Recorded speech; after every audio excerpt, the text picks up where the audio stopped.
posible reacción, señor alcalde. Afortunadamente. Bueno, buenas tardes a todos los asistentes a estas primeras jornadas de atención a la diversidad.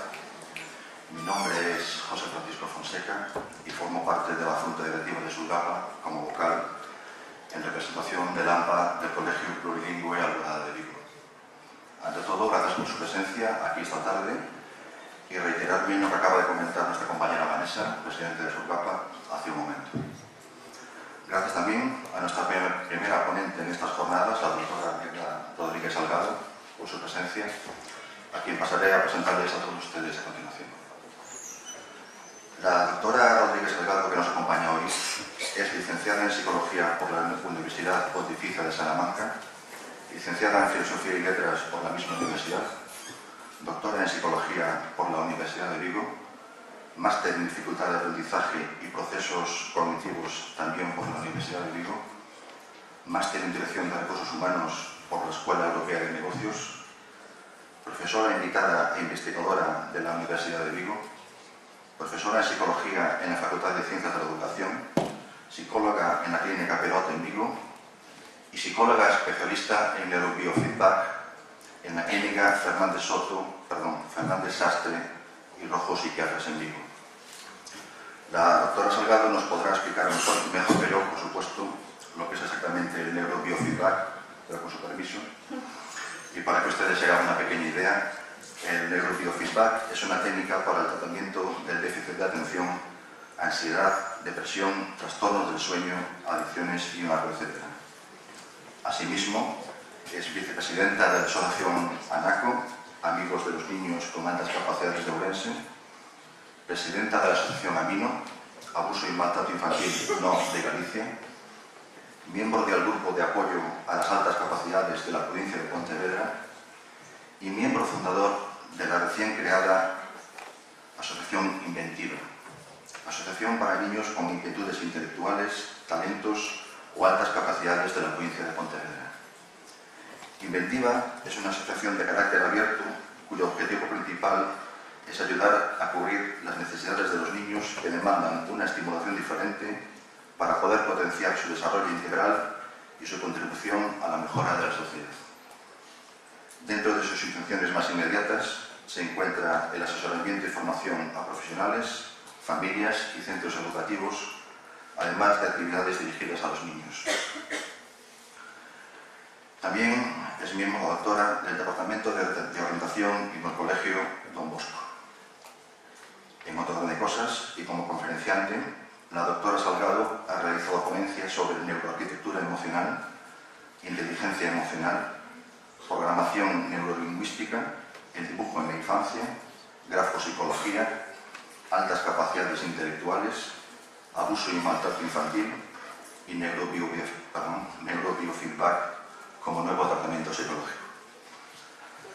La ponencia que nos ocupará en la tarde de hoy versará sobre detección del alumnado con altas capacidades intelectuales, neuroarquitectura cerebral de los niños con altas capacidades, dificultades de aprendizaje del alumnado de altas capacidades y déficit de atención y niños con déficit de atención como consecuencia de altas capacidades mal gestionadas.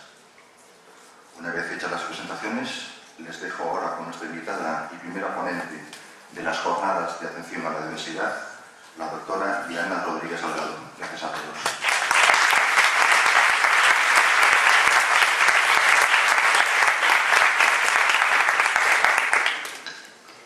Hola, buenas tardes. En primer lugar, daros las gracias por estar aquí, por compartir un ratito de la tarde conmigo. Espero que sea interesante, que sea amena y que os sea útil, sobre todo, ¿vale?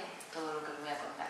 Algunas cosas seguramente ya las sabéis, sobre todo algún alumno que veo por aquí que os va a repetir historias mías, pero bueno, me alegro de que estéis aquí también. Y muchísimas gracias a Sulgapa por invitarme. En primer lugar os voy a poner un vídeo, después os voy a hablar sobre el concepto de inteligencia. Después os voy a hablar un poco sobre el cerebro del niño, cómo se desarrolla, cómo se gestiona. Esto va a ser un ejercicio que los que tengáis boli y papel podéis hacer a la vez que yo lo voy contando, iros analizando.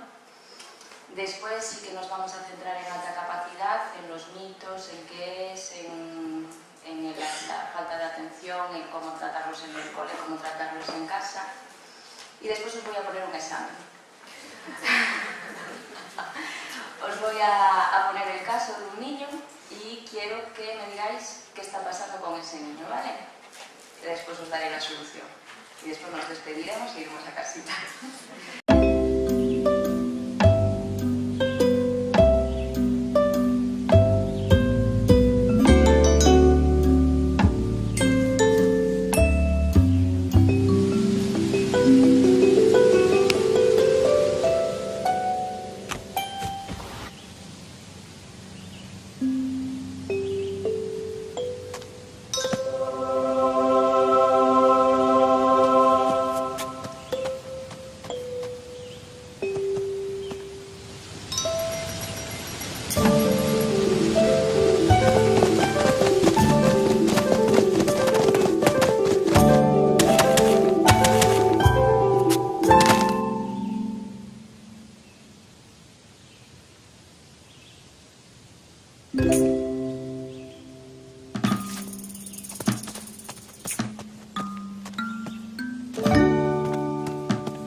Vale, y estas son las aventuras de la bellota inteligente, ¿no? Que en comparación con sus compañeras fue viviendo mil aventuras hasta encontrar su sitio. Entonces vamos a empezar. Vale. Bueno, yo como soy profe me pongo de pie. Vale, y entonces os voy a ir explicando poco a poco qué es el concepto de inteligencia por lo que dijeron varios autores, ¿no? En primer lugar tenemos tenemos a Aristóteles, que me encanta a mí leer a Aristóteles. La inteligencia consiste no solo en el conocimiento, sino también en la destreza de aplicar conocimientos a la práctica. ¿Vale? Rousseau, un buen padre vale por 100 maestros. Esto lo veo yo en la consulta todos los días. ¿Vale? Madre Teresa de Calcuta, una mujer, quien dedica más tiempo a mejorarse a sí mismo no tiene tiempo de criticar a los demás. Einstein, la creatividad es inteligencia divirtiéndose. Hawking, la inteligencia es la capacidad de adaptarse al cambio, lo que tuvo que hacer. Ortega y Gasset, siempre que enseñes, enseña a dudar, también de lo que enseñes. Es decir, podéis dudar de todo lo que diga yo esta tarde. Y Concepción Arenal, cuando no entendemos una cosa, es preciso declararla absurda o superior a nuestra inteligencia. Generalmente se adopta la primera interpretación. Y muchas veces hacemos eso con los de niños de altas capacidades. Nos dicen alguna cosa y ¡qué absurdo! En vez de ver que son incluso más superiores a nosotros, que somos adultos, ¿vale? Estas son conclusiones mías personales. La inteligencia unida a la felicidad. Yo veo la inteligencia como una herramienta, ¿no?, con la que construimos nuestra felicidad y la felicidad de los demás. Ser inteligente con uno mismo, es decir, ser capaz de autorrealizarte como persona, como profesional. Ser inteligente como el otro, guiar, acompañar, iluminar. Y ser inteligente con el entorno, pues querer dejar siempre un mundo mejor. ¿Cómo podemos hacer esto, no? Y entonces aquí viene mi esquema preferido del cerebro, que me lo ocurré. Esto es, desde que empecé la carrera quería saber por qué estamos aquí, qué hacemos, cómo podemos ser mejores. Y aquí está esquematizado todo, mis lecturas, mis 5 años de carrera, mis 16 años de profesión. Os lo voy a regalar en este pequeño esquema y os lo voy a contar, ¿vale? Entonces, todos venimos al mundo con 3 cerebros. El cerebro reptil, el cerebro mamífero y el cerebro humano, ¿vale? Esto es muy básico, es lo que les suelo contestar a los niños en la consulta, pero les hago un dibujito, y les hago un monito, y les hago una culebrita, y les gusta más que esto. Lo que pasa es que aquí no podía traer una pizarra porque los de fondo no venían nada. Entonces quedó así un poco regular para mi gusto, pero bueno. A ver, cerebro reptil. ¿Para qué nos sirve el cerebro reptil? El cerebro reptil nos sirve para la agresividad, es decir, para defendernos y para atacar. ¿Qué tal andáis del cerebro reptil vosotros? ¿Sabéis defenderos? Si alguien os hace algo, ¿sabéis defenderos? Si alguien hace algo a un niño pequeñito que tenéis al lado, ¿sabéis defenderos? Si alguien os quiere coger el agua, ¿sabéis defenderos? ¿Y qué tal andáis de reptil negativo? Es decir, de entrar en casa y... ¿Vale? Después, mucho más negativo ya sería muy destructivo, como los niños del hermano mayor, por ejemplo, ¿vale? Eso sería un reptil agresivo destructivo. Después, el cerebro reptil también tiene la parte del placer, ¿no? Son los instintos básicos, placer y agresividad. Y el placer influye en la cantidad. Por ejemplo, a mí me siento mucho placer al tomar una hoja de chocolate. Qué rica está, ¿verdad? Pero si de repente me cojo 3 botes de nocilla y me pongo a ver la tele y me los tomo los 3 a cucharadas, pues ya me estoy pasando, ¿no? Entonces el placer depende de la cantidad del placer. Placer pues sería dormir 5 minutitos más no pasa nada, dormir 2 días seguidos, ahí hay algo, ¿no? Jugar a la máquina, meter una moneda, no pasa nada, meter el sueldo, ahí pasa algo. Entonces el placer es positivo o destructivo dependiendo de la cantidad, ¿vale? Después nos aparece otro cerebro, que es el cerebro mamífero. Como le digo a los chavales de la consulta, tú tienes de mascota una iguana y la iguana se alegra cuando te ve, cuando llegas a casa. Le da igual, ¿no? Queda ahí en la misma posición. Pero tienes un perrito y se alegra. Sí. Entonces, ¿qué pasó con los perritos? Que aparecieron las emociones, ¿no? Cerebro mamífero, cerebro emocional.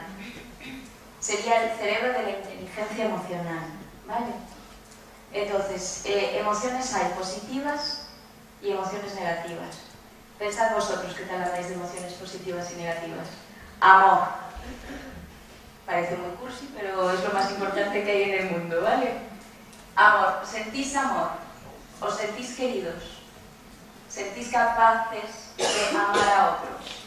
¿Sentís capaces de amar lo que hacéis, vuestro trabajo? ¿Vale? Y después la ilusión. ¿Tenéis ilusión? Por cosas, por muchas cosas. Hay que tener ilusiones a largo plazo e ilusiones a corto plazo. ¿Vale? Ilusiones a corto plazo, ¿no? Qué rica la pizza que me he comido. Y que me voy a comer lo que queda de cena. Y ilusiones a largo plazo. Mi objetivo sería... ¿vale? Y después las emociones negativas no significa emociones malas. Significa simplemente que nos están avisando de algo. La tristeza, el miedo, el rencor, la frustración y la culpa. Estas son las emociones que más me encuentro en niños de alta capacidad. ¿Vale? La alta capacidad, una de las características es la hipersensibilidad, es decir, la inteligencia emocional superior al resto. ¿Y qué pasa aquí? Que sienten más lo bueno, pero también sienten más lo malo. ¿Vale? ¿Qué pasa en nuestra cultura occidental? ¿Qué hicimos? ¿Qué nos hicieron a nosotros, por lo menos a mi generación, que creo que estamos controlándonos más? A la nuestra nos castraron mucho esto. Es decir, si te quedabas a dormir 10 minutitos más ya eras un vago. La bula, no sé cuánto. ¿Vale? Hacer el amor, virgen hasta el matrimonio. ¿Vale? Entonces, el placer positivo... Y entonces hay muchos de mi generación que desmadraron para el otro lado, ¿no? Que cuando consiguieron un poquito, ¡pum! Porque no lo supieron gestionar, nadie les enseñó. Cerebro mamífero. ¿Qué pasa con las emociones negativas? ¿Qué nos decían a nosotros? Venga, niña, no te pongas triste. Alegra esa cara. Venga, no tengas miedo. Venga, pasa de la culpa. No es culpa tuya. Vale. Entonces, ¿qué pasa? Negando la tristeza, negando el miedo, negando el enfado, no te enfades, lo aguantábamos, pero no resolvíamos. Y si haces esto con un niño de alta capacidad, lo tienes muy crudo, porque no le estás ayudando a resolver. Le estás generando cortisol, que lo vamos a ver ahora, ¿vale? Y llegamos al neocortes, al cerebro humano. ¿Vale? Entonces, el neocortes es lo que estaría relacionado con las 7 inteligencias, ¿no? O conocéis la teoría de las inteligencias múltiples, algunos, me imagino. Vamos a ver después, así que no os preocupéis. Entonces, aquí están todas las inteligencias. Claro, ¿qué tal andáis vosotros? ¿Qué tal se os da todo lenguaje, lectoescritura? ¿Qué tal se os daba de PEX? Habilidades sociales, ¿qué tal? Razonamiento lógico-matemático. El amor por la naturaleza, el amor por ir al campo, ir a las playas, los animales, el amor musical, escuchar música, tocar algún instrumento, el arte, pintar, escribir, esculpir, ir a algún museo, arte sería también una buena película de cine. ¿Qué tal? ¿Sabéis disfrutar de todas estas cosas del neocórtex? Sois neocórtex todos aquí. La parte espiritual, importantísima. Y en niños de altas capacidades, importantísima. Suelen tener una inteligencia intrapersonal altísima ya desde 2, 3, 4 años de preguntas, ¿no? Sobre la vida, la muerte y más allá. Entonces, ¿qué pasa con la parte espiritual? Currículum de cualquier colegio. La muerte. Yo no la vi en ningún currículum. Que se hable de la muerte. Y nosotros somos vida, pero también somos muerte. Y este tema no se trata en ningún sitio tabú. El sexo sí, menos mal. Que en mi época era tampoco. Pero ahora sí. Pero la muerte... La muerte la trata, por ejemplo, en la religión, sí que la trata la muerte. ¿Qué pasa? Que, claro, ahora mismo estamos en un estado confesional. Entonces, pues en nuestra época la religión católica que se daba, pues ahora ya se da en algunos colegios.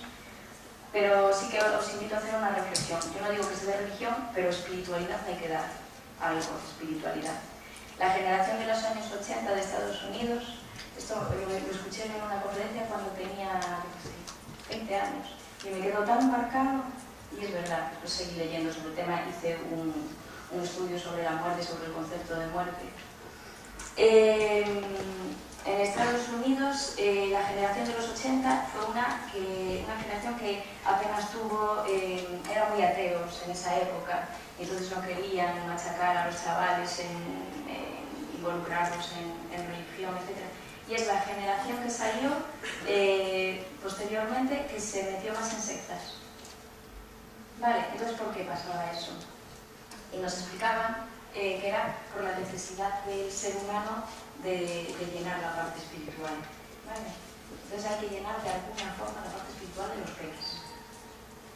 ¿Vale? Profes y padres. Yo no digo Dios, pero algo que llenarla de alguna forma. Meditación, encuentro con uno mismo, o como queráis llamarlo. ¿Vale? Pero es muy importante.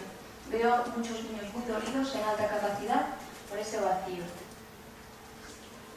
Deporte, ese no les cuesta.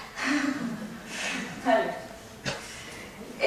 Y después, dentro de la parte neocortes, hay una zona muy importante que es el lóbulo prefrontal, que es el encargado de atención, concentración y autorregulación metatrial. Vale. Esto también hay que tener en cuenta la alta capacidad, porque acaba de salir un estudio hace 2 meses. Yo estoy haciendo una investigación ahora en la universidad. Me estaba encontrando muchísimos niños diagnosticados TDAH, y después cuando empezaba a trabajar con ellos decía, aquí hay una alta capacidad. Entonces hacía pruebas de alta capacidad y efectivamente había una alta capacidad. Entonces le pedí a mi director de departamento que me dejara hacer una investigación, que está ahí en ello aún, porque las cosas van lentas. Pero le pasé un test que es el CAS, que mide la atención, la planificación, el procesamiento simultáneo y el procesamiento sucesivo. En la parte de procesamiento simultáneo y sucesivo es como el quiz, como un test de inteligencia, ¿vale? Y ahí eran altísimo, buenísimos. Son chavales de primaria casi todos, ¿vale? Y después, en la parte de planificación y atención, dan unas puntuaciones bajísimas. Y yo, aquí está pasando algo. Ahora la segunda parte es ponerle el neurofeedback, como decía mi compañero, que es medir las ondas cerebrales para ver qué está pasando, ¿no? En ese tipo de... Y ahora leí un artículo que salió hace 2 meses, pero tengo que profundizar más, pero os lo comento, que se estudió en un estudio longitudinal. Un estudio longitudinal es a lo largo de varios años, con el electroencefalograma, imagino que un aparatito similar al mío, en niños con un cociente intelectual normal y con un cociente intelectual superior. Entonces se vio la evolución de las ondas cerebrales, ¿no? A lo largo de los años. Y se comprobó que los que tenían un cociente intelectual normal a los 7 años tenían muy regulado el lóbulo prefrontal, y que los de alta capacidad hasta los 13 años no tenían igual de regulado el lóbulo prefrontal. Entonces imaginaos qué mundo se nos abre ahí de posibilidades. Vale. Hay que tener mucho cuidado, menos atención, menos capaces de mantener la curva de concentración, menos capaces de autorregularse, pero después cuando disparan, porque tienen lo otro todo muy bueno, y muchos van compensando unas capacidades con otras, las habilidades. Venga, vamos, venga, vísteme, que te quiero mucho. Vale, mírate ahí de su inteligencia lingüística o de lo que sea. Pero bueno, hay que saber qué pasa en esos cerebros y hay que investigar más, que aún estamos en ello. Yo estoy con mi tesis desde hace 3 años y no doy porque cada vez sale nueva información. No, porque hay que esperar a tener todos los datos y a investigar tú. Y a mí si me dejan, le haré también un estudio un par de años a ver qué pasa. Bueno. Entonces, ¿qué pasa? ¿Qué pasa con nuestros niños? Nuestros niños, estas emociones, muchos, por lo menos los que veo yo, no saben gestionarlas. Niños de altas capacidades que tienen sus vidas también. Niños de altas capacidades que sufren bullying y están llenos de tristezas. Niños de altas capacidades que tienen una gran inteligencia intrapersonal y tienen miedo a esa inteligencia. Yo tengo niños que dicen, Dios mío, pero yo es que creo que estamos todos conectados y yo tengo intuiciones y no sé cuánto. Y eso es la teoría del inconsciente colectivo de Jung. por ejemplo. Yo no tengo miedo, eso es una teoría psicológica. ¿Vale? Sacan ellos sus propias conclusiones, pero tienen miedo de sacar esas conclusiones porque no llegan a entenderlas. Niños de altas capacidades llenos de rencor con el sistema educativo. Yo tenía uno, ese niño, ay Dios, no me dejó marcada. Era un niño de 7 añitos que me vino a la consulta por déficit de atención con hiperactividad. Y la madre me dijo que la profesora era, incluso le llegó a poner cero en la boca y lo dejaba en una esquina de la clase, la hora. Entonces, yo... bueno, se habló con educación, se gestionó y bien, el niño acabó bien la historia. Pero bueno, entonces, este niño le dije, hay un test psicológico que es el test de la casa. ¿A qué sí que hay el test de la casa? Entonces, el test de la casa le dije yo al niño, dibujame una casa. Y de repente este niño de 7 años me dibuja una casa que parecía la Sagrada Familia. Impresionante. Y yo, Dios.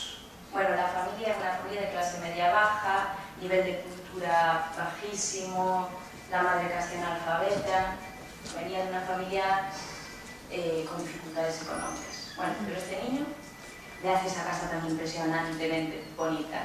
Entonces le dije, ven, hazme otra. Y otra preciosidad. Digo, ¿yo conoces a Gaudí? Y me dice, no. Y entonces digo, yo ven aquí. Entonces le pongo Google, Gaudí, imágenes, y se queda ahí sentadito y empieza a verle llorar. De la emoción de ver lo bonito que era. ¿Vale? Y ese niño llegó como una fiera la primera vez que llegó a la consulta. Y ese niño que llegaba como una fiera, histérico, que no había querido controlarse, lloraba al ver arquitectura de Gaudí. Entonces hay que pararse y ver más allá. ¿Vale? Ese niño estaba lleno de rencor y lleno de frustración. ¿Vale? Culpa. Pues mira, yo aparte de luchar por los niños de alta capacidad, también estoy luchando por los niños que han sufrido abuso y maltrato.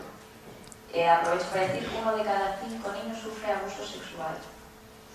¿Vale? Abrid los ojos. ¿Qué pasa? Me he encontrado niños de alta capacidad, evadidos totalmente, déficit de atención, porque tenían una gran culpa y detrás había un abuso. ¿Vale? Entonces no os quedéis con el síntoma. Ni los padres ni los profesores. Este niño es que se porta mal, este niño es mal. No os quedéis con el buscar, siempre hay algo más allá, ¿vale? ¿Cómo nos vamos a dar cuenta de que hay algo más? Estas emociones se gestionan, si lo sabes hacer. Si no se gestionan, se convierten en cortisol. Clic, clic, clic, clic, clic, clic. Y el cortisol te está avisando, hazme caso, hazme caso, hazme caso, que estás triste, que estás triste, que estás triste, que estás triste, que estás triste, que estás triste. Y tú, no, paso de la tristeza. Entonces llega un momento en que dices, bueno, pero este tío no me hace caso, le voy a dar un bombazo. Entonces te manda la información por el sistema nervioso simpático. Y es cuando te dan los ataques de ansiedad, o a los niños. Me dan esos ataques de ansiedad, pero es porque esa emoción no fue escuchada antes. Y dices, si no fue escuchada antes, va a ser escuchada ahora. Y niños con taquicardias, con sudoración, con falta de respiración. Si no le haces caso, psicosomático, dolor de estómago, dolor de cabeza. Si no le haces caso, obsesivo-compulsivo. Si no le haces caso, depresión. ¿Vale? Entonces hay que meditar, encontrarse con un autismo, reconocer las emociones negativas y enseñárselo a nuestros niños, ¿vale? ¿Qué otra salida tienen cuando están con estas emociones negativas y no las gestionan? Bajan un escalón algunos, como este que os contaba. Este lleno de rencor, lleno de frustración, bajaba escalón, agresivo. Y estaba de patadas, dando patadas a toda la casa, enfadado. Claro, después le ponían el cero en la boca y al llegar a casa, mordía. Vale. ¿Qué otra cosa pueden hacer? Evasiones. Esto es así. De la ESO, segundo de la ESO. No sé qué pasa en ese curso, pero no pasa. Yo de segundo de la ESO, cantidad de que hay que mirar algo del currículum de segundo de la ESO. Hay que motivarlos de alguna forma. Segundo de la ESO, tengo muchísimos niños adictos a videojuegos. ¿Qué hacen? ¿Están mal? Están mal, pues se sienten frustrados, se sienten tristes y desconectan. Y me voy a mi mundo de la evasión de Minecraft. Me estoy en el Minecraft 7 horas. Y entonces genero una adicción y una personalidad adictiva. En agresividad, ¿qué trastornos pueden derivar si siguen así estos chavales? Porque después yo tengo muchos adultos en consulta que son gente que fue muy inteligente y que sigue siendo. Y digo, ¿cuántos adultos, tantas capacidades, acabaron con patología por no haberse encontrado a sí mismos y no haberse sabido gestionar? Hipersensibles, no reconocidos. ¿Qué pasó ahí? ¿Qué pasó ahí? Entonces, ¿qué te puedes encontrar si no se gestiona esto? Gente muy inteligente con un trastorno de conducta, con un trastorno negativista desafiante, con un trastorno de control de impulso sexual o agresivo, trastornos de alimentación, anorexia, bulimia, adicciones, ludopatía. Trate varios ludópatas y gente muy inteligente. Hay de todo, pero inteligentes.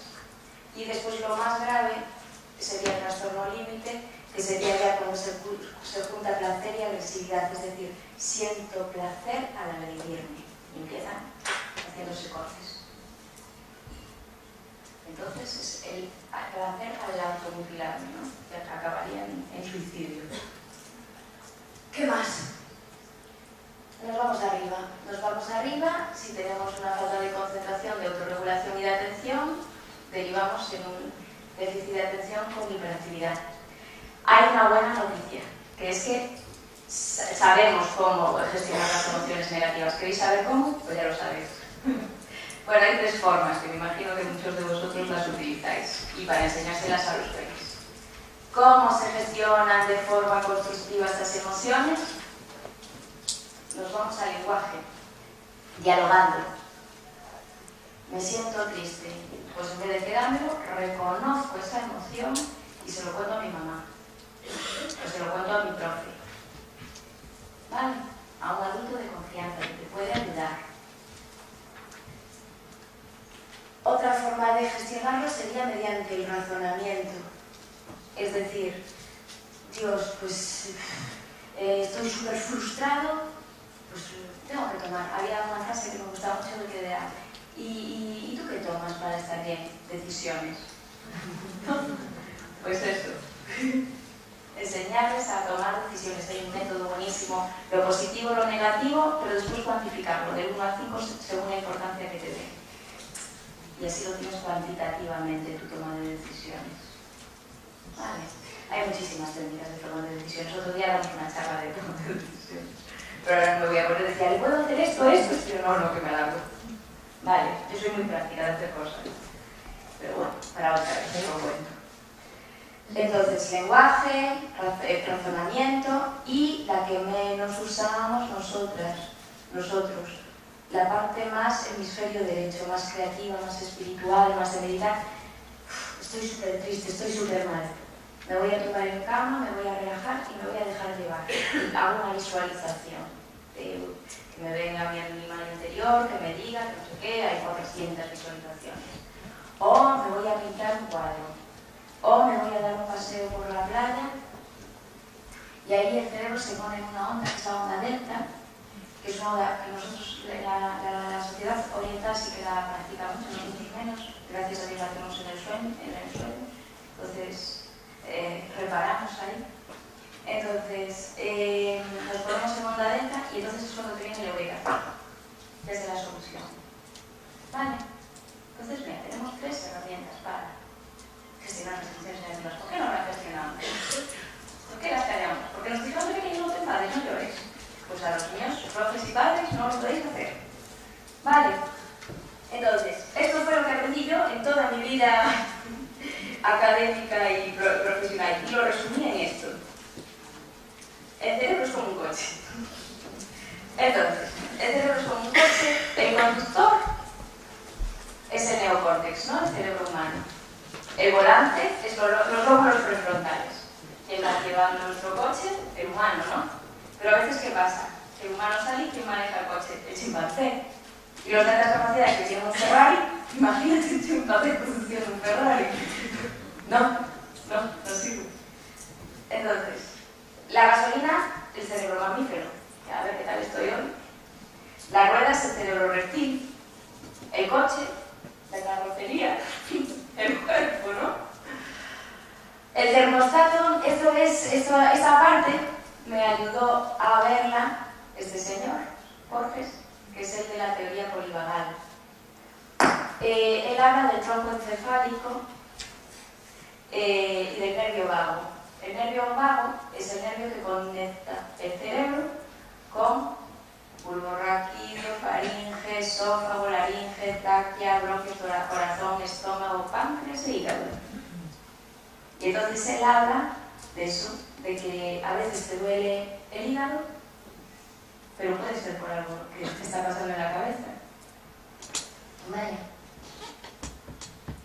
Que hay que escuchar el cuerpo entero, como un conjunto. No, pues el médico del corazón, el médico del estómago, el médico del... En realidad, holístico todo y ver más allá. Esta metáfora es de él y me gustó, que es, ¿qué hacemos si se nos calienta el coche? Pues podemos hacer dos cosas, ¿no? Echar agua o cambiarle la pieza. En nosotros los humanos, echar agua sería darnos medicina. Y en cambiarnos la pieza sería hacernos un trasplante de hígado del corazón. Y entonces se preguntaba a él, ¿podemos hacer algo más con el coche? Pues por ejemplo, comprobar el termostato. Y así no hay que cambiar la pieza y echarle agua al coche. Y él decía, ¿comprobamos nosotros nuestros termostatos? Cuando nos da algo en el corazón, en el estómago, nos damos cuenta de, puede estar pasando, de que no estoy gestionando algo aquí arriba. Y la pregunta que hacía al final era muy triste y decía, tratamos mejor a nuestros coches que a nosotros mismos. Entonces esto es. Y ya os digo que estos son mis 20 años estudiando psicología para un día encontrarme esto. Platón, 1500 años antes. ¿Qué dijo? El cuerpo humano es el carruaje. El yo, el hombre que lo conduce. El pensamiento son las riendas y los sentimientos los caballos. Tenía que haber venido a Platón. Y dejaba de estudiar tanto, ¿no? Entonces, algo que dijo él es lo que seguimos diciendo nosotros, pues 1500 años después, y ya somos escuchados. Venga, alta capacidad. Esto suena a los que tenéis algo que ver con alta capacidad. Esta es, ahora por ejemplo, me acaban de llamar de una entrevista para un periódico y decían, ¿a partir de qué número? Yo, vale, entonces, ¿a partir de qué número? Aquí vemos, ¿a partir de qué número? Entonces vemos, la media, hay algunos que ponen entre 90 y 111, otros 75, 115, bueno, pues ahí, la media 100. Esta sería la media. Estos son baja capacidad intelectual, al oeste, y al este de la curva de Gauss sería alta capacidad intelectual. Todo es alta capacidad intelectual. Aquí estaría superpoblación a partir de 130. Según la Organización Mundial de la Salud, que lo dijo hace 100 años, no me acuerdo. Entonces, esto hay que dar un cambio ya. Hay que dar un cambio ya. ¿Por qué? Porque cuando yo estudié la carrera, hace muchos años, me decían que las neuronas no se regeneraban y que se iban muriendo las neuronas. Y que el cerebro era así, como naciste, te morías con este cerebro. Ahora se sabe que no, que existe la plasticidad cerebral, que el cerebro va cambiando, que todas las conexiones, ¿os acordáis no del cerebro que os puso antes? Eso hay una neuroarquitectura cerebral que nacemos por genética. Pero con quien te vayas encontrando, con quien vayas hablando, con quien vayas haciendo, puede ir cambiando esas conexiones, esas carreteras. Con el neurofeedback, por ejemplo, que lo utilizo yo, van cambiando esas carreteras. Es decir, podemos modificar el cerebro como nos dé la gana. En neurofeedback yo os voy a decir algo que vais a quedar flipados. En neurofeedback hay un área que se llama el área C3, que es aquí.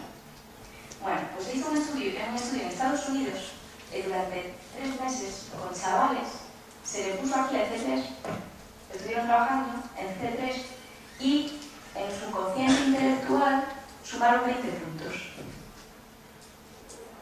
Que antes no eran tantas capacidades y 3 meses después sí. ¿Pero qué me estás contando? Vale, entonces, a mí lo del numerito hay que tenerlo en cuenta, es un dato más, pero nuevo paradigma. Entonces, ¿qué pasa cuando algo aparece como un nuevo paradigma? Que hay que evolucionar con los tiempos. La inteligencia que decimos, yo y otros cuantos nos atrevemos a decir, porque nos atrevemos a decir a algunos, oye, que la inteligencia es algo más que el CI. Y te encuentras estas caras.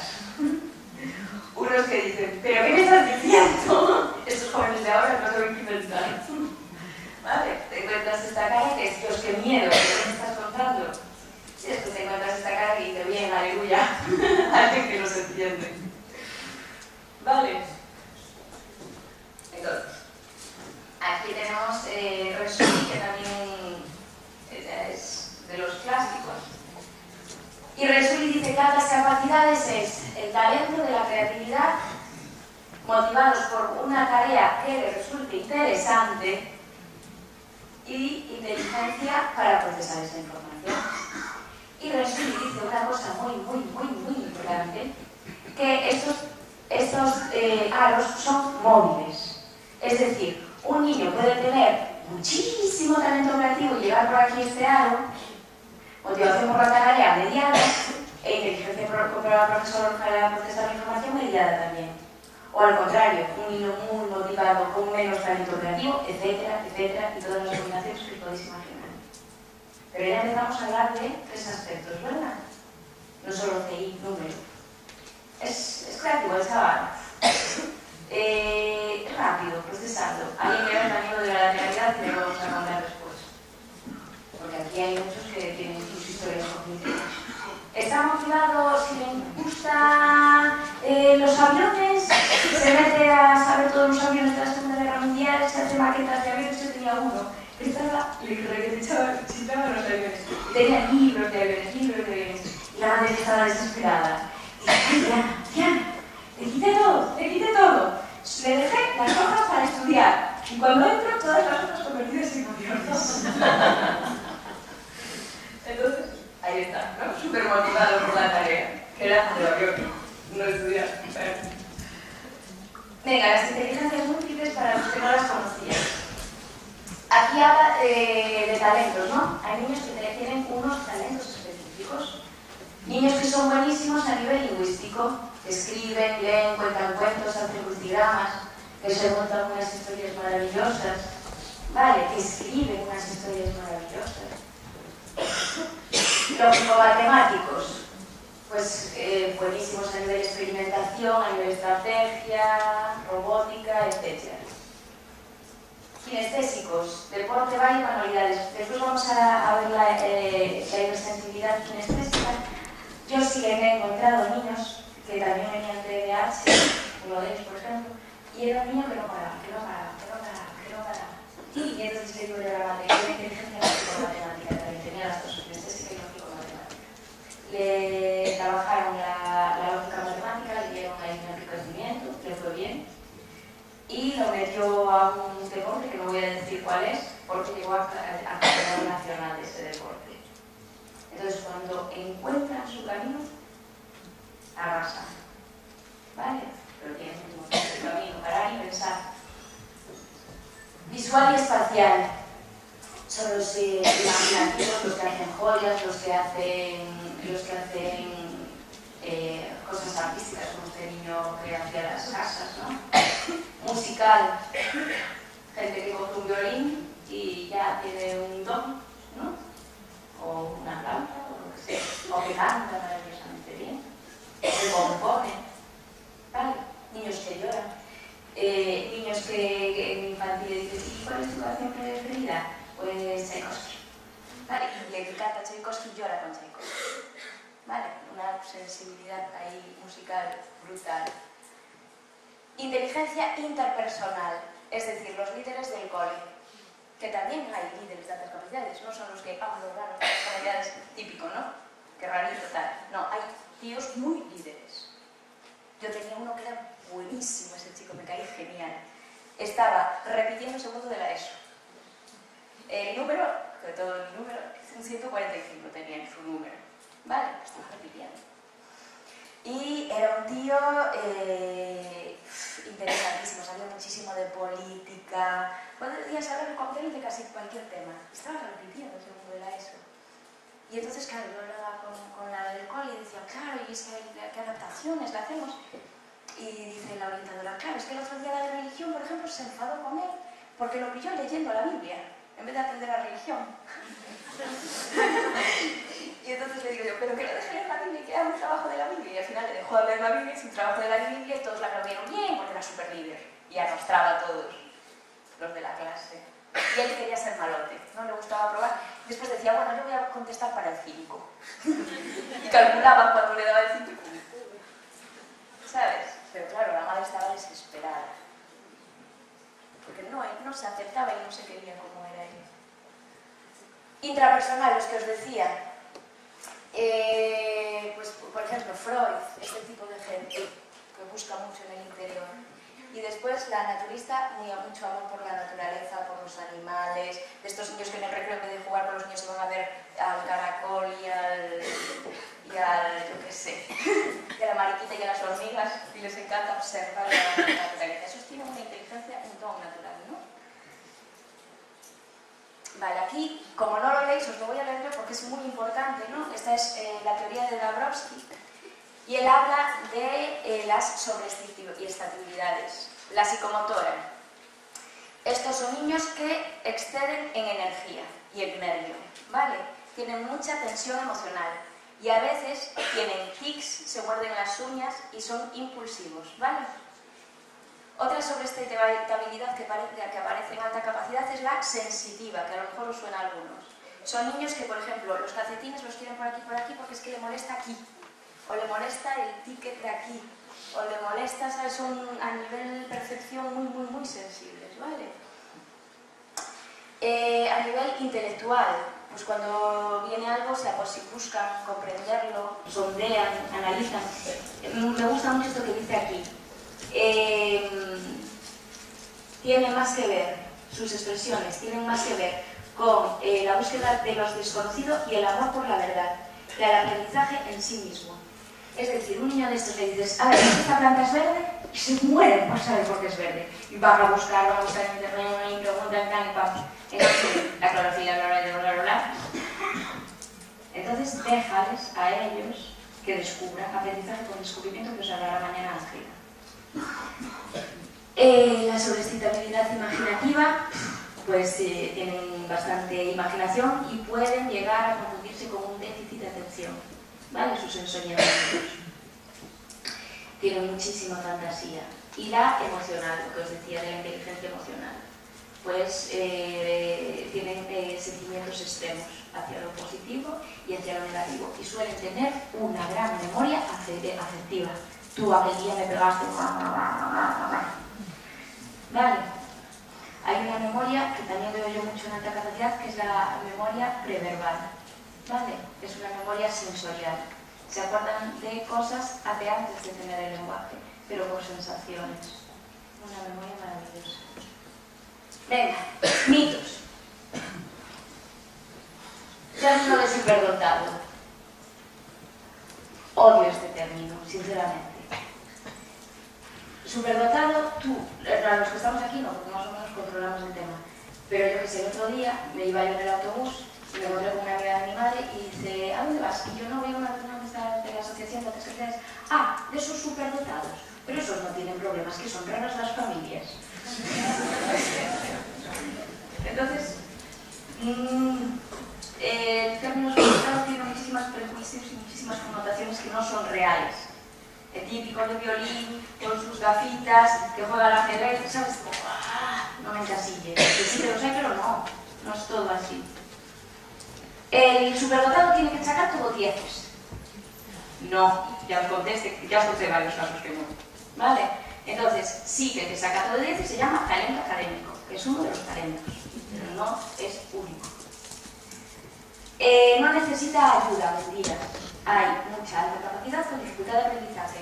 Todos los que ya desarrollaron ansiedad, todos los que ya desarrollaron déficit de atención, todos los que desarrollaron hiperactividad, todos los que desarrollaron trastornos obsesivo-compulsivos, todos los que desarrollaron los que gestionaron mal, que acabamos de ver. ¿Vale? Hay muchos niños con altas capacidades con dificultades de aprendizaje, sobre todo por la parte emocional. Después hay otros pues, con otras dificultades, pues Asperger, etc. Pero habilidades sociales. Vale.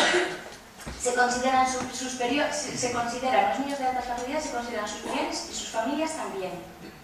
Esto lo cree mucha gente que, está de chulita porque tiene al niño superdotado. O, mira esta que se cree que tiene al niño superdotado. Hay mucho rollo ahí raro, que no me gusta nada. Entonces, yo tengo dicho, una madre que me venía con dos, un niño y una niña. Y me dice, quiero que me evalúes al niño porque yo creo que el niño es de alta capacidad. Y yo, vale, ven aquí. Entonces le hice la evaluación, vale, era un niño sí de alta capacidad. Y digo, yo, ¿por qué no me dejas ver a la niña?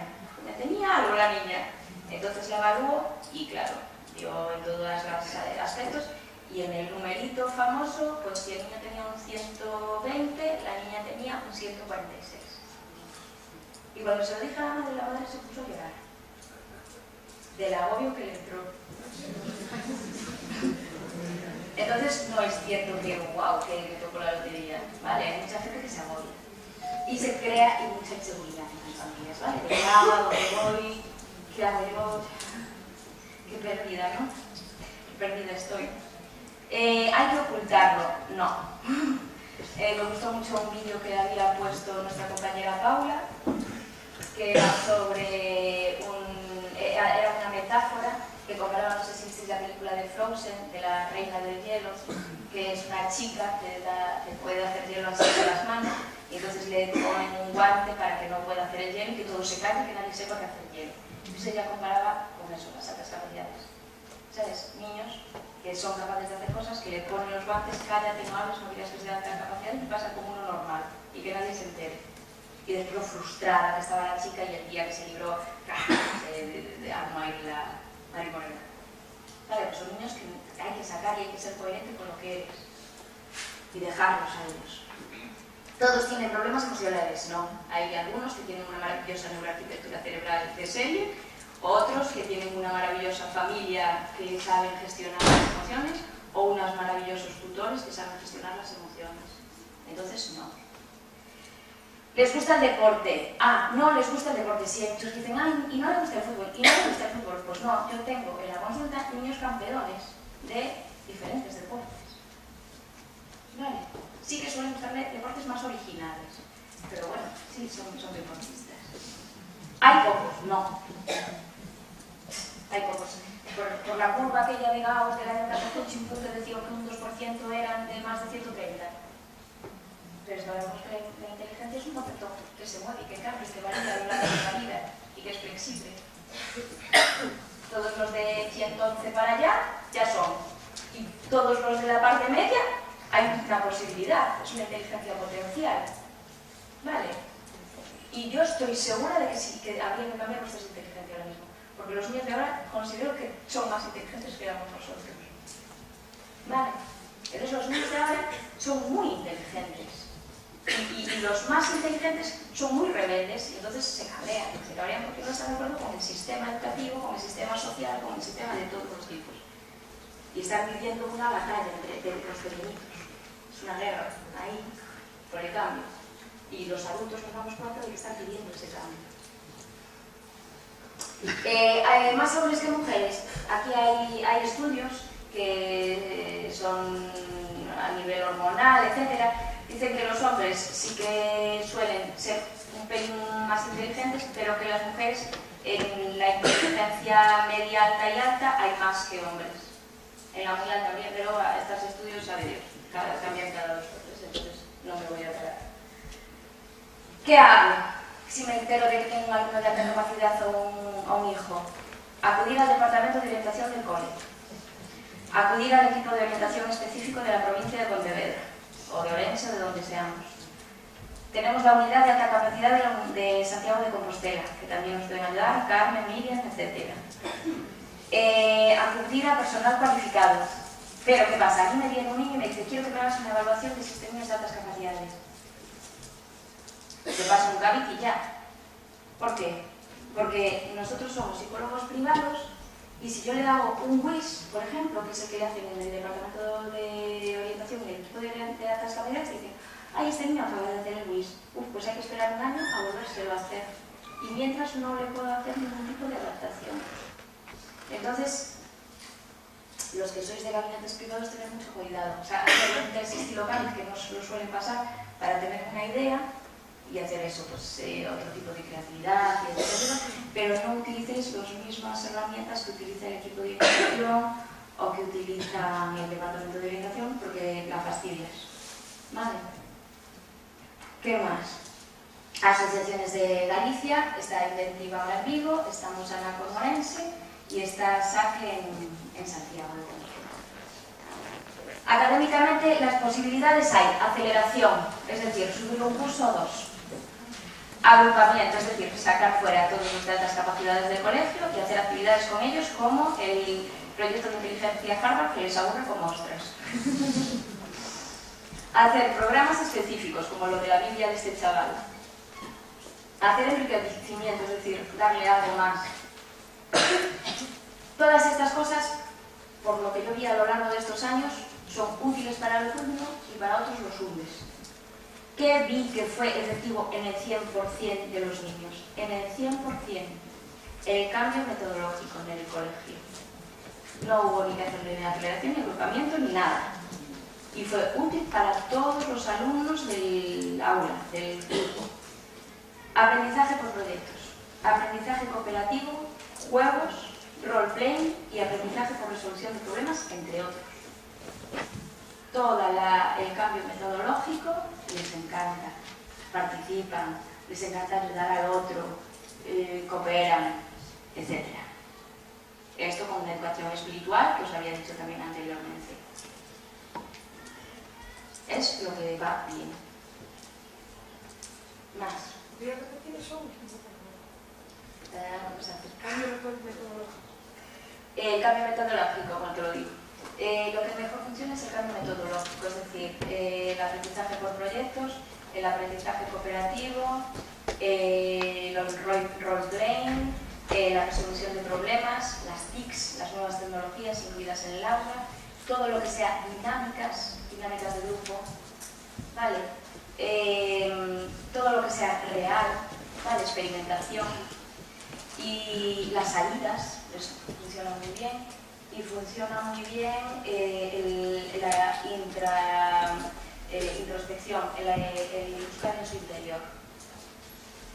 Y esto les ayuda porque son sincrónicos, están con todos los niños de su edad, ¿vale? Porque después está la disincronía, que son mayores para unas cosas pero niños para otras. Entonces, y después esta metodología es útil para todas las necesidades, no solo para alta capacidad. Yo creo que es la tendencia que tenemos que tener. Muchos colegios de Vigo ya la están empleando y la hacen muy bien. Yo a los niños que van a esos colegios los veo muy motivados y contentos. Vale. ¿Qué les motiva académicamente? Dicen que hay 3 tipos de personas, bueno, 5.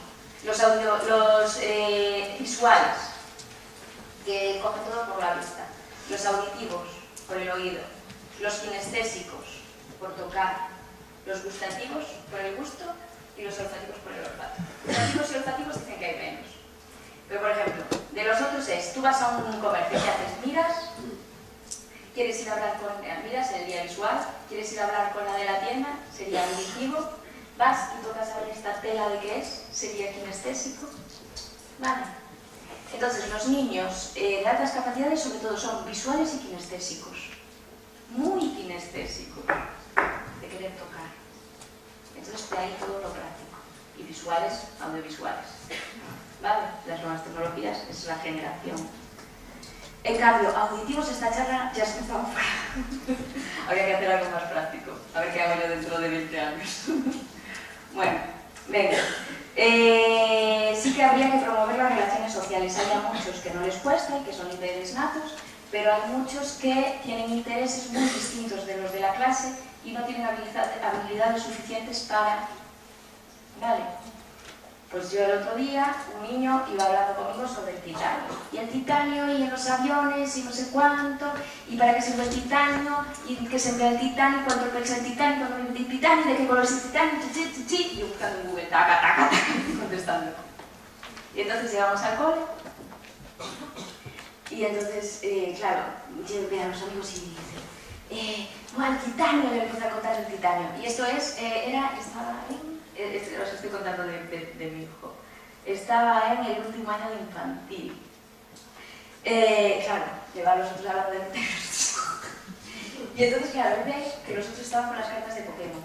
Y entonces se da cuenta y dice, mami, cógeme la mochila de las cartas de Pokémon. ¿Sabes? Para ir a jugar.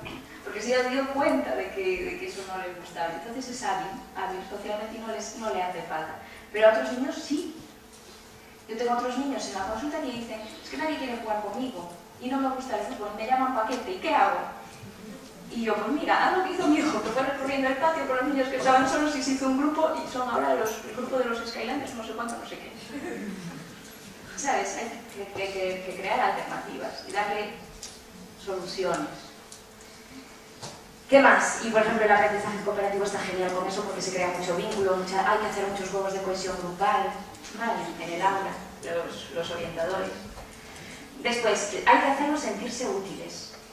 Pues si se aburren y tal, ayudar al compañero, lo que se llama el aprendizaje entre iguales y cosas de eso, les encanta ayudar, sentirse útiles. Yo tengo algunas niñas de altas capacidades y niños que, por ejemplo, en la primera comunión, porque ellos quisieron, donaron todos sus regalos para el tercer mundo y cosas de estas, ¿sabes? Son muy altruistas. Después, el aprendizaje por descubrimiento, lo que le decíamos antes, le gusta más que el aprender, saber la verdad. ¿Cuál es la verdad de que el agua no se escape de aquí? ¿Cuál es la verdad de que hayan pintado esto de azul? ¿Cuál es la verdad de que? Vale, buscar la verdad. Hay que hacer otras formas de evaluación, por favor. Vale. Pues desde la evaluación con grupos de trabajo, evaluación con exposiciones, evaluación con el día a día. Yo a mis alumnos de la universidad este año les voy a dejar llevar una chuleta. Lo siento, no sé vosotros. Les voy a dejar llevar una chuleta así pequeñita. Y decir, podéis poner de todo lo que dimos aquí lo que os quepa y os la dejo sacar. ¿Qué van a aprender? Van a aprender a sintetizar y estoy segura de que lo que yo venga ahí lo van a saber.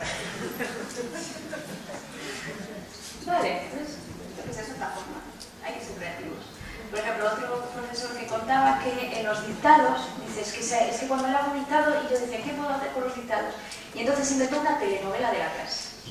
Y entonces, cada vez que hacía un dictado decía, bueno, venga, dictado de hoy. Y entonces María se fue a la casa de Ana y en ese momento llamó a la puerta a Juan y le dijo, venga, seguimos mañana. ¡No, queremos seguir con el dictado! Porque ponía de protagonistas a los niños de clase y se inventaba una historia con los niños de clase. Fueron todos a la cueva, no sé cuánto, y encontraron lecturas. Y todos querían saber qué pasaba. Vale. Entonces, profes y padres, creatividad. Creatividad todos. ¿Qué más? La teoría aplicable, que sea todo práctico, prácticas reales en cuanto sea posible. Gestión del conocimiento, es decir, preguntarles a ellos qué os gustaría saber, cómo veis este tema, de qué os gustaría saber más. Vale, ¿quién sabe de esto? ¿Quién sabe? ¿Alguien sabe de Segunda Guerra Mundial? Desde estos Segunda Guerra Mundial les encanta, no sé por qué. ¿Alguien sabe de las genealogías egipcias? Y se sabe, vale, y se lo saben todo. Este, por ejemplo, el que tuve yo, este era un niño de alta capacidad que le gustaban las poesías japonesas. Y entonces escribió unas poesías, el año de que me hicieron la vida, os había leído la poesía del chaval. Y la busqué, pero la tenía en otro sitio y no os la pude traer, que os la iba a traer. Una poesía chulísima. Y entonces, que me había escrito para mí. Y entonces el chaval quiso aprender japonés para poder escribir en japonés. Bueno, pues este niño estaba con una depresión brutal, estaba en tratamiento, cuando le hicieron las pruebas le había dado 129 y no lo admitieron en necesidades educativas de altas capacidades, por ejemplo. Vale, joder, tío, es un niño que sabe el japonés del solo. Pero bueno, talento lingüístico por lo menos tenía, ¿no? Y además era buenísimo escribiendo, era un humor, todo. Vale. Y de evaluación 365 grados estaría bien hacerla, incluso también en la universidad, que es evaluar todo. Es decir, que los alumnos evalúen el trabajo, evalúen el profesor evalúe el trabajo, evalúa al alumno. ¿Vale? Una evaluación de todos con todos. En relación con el adulto, ¿cómo suelen ser?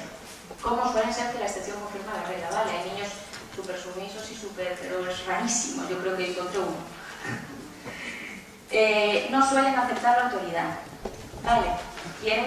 Buscan el diálogo, están siempre abiertos al diálogo, les gusta el diálogo. Poseen un alto sentido interno de justicia. ¿Y por qué me hiciste esto? ¿Y por qué? ¿Vale? Y esto es injusto, esto que me está pasando es injusto. Lo de la justicia lo tienen marcado tanto en el aula, como entre los amigos, como con las familias. Buscan modelos que les den seguridad. Son niños que tienen mucha inseguridad, mucha hipersensibilidad emocional y tiene que haber un adulto con mucha seguridad y muy equilibrado al lado. Padre, madre, tutor. Yo a los profes que les doy clase digo, tíos, sois muy importantes. Que va a haber muchos niños que vais a ser su figura de referencia.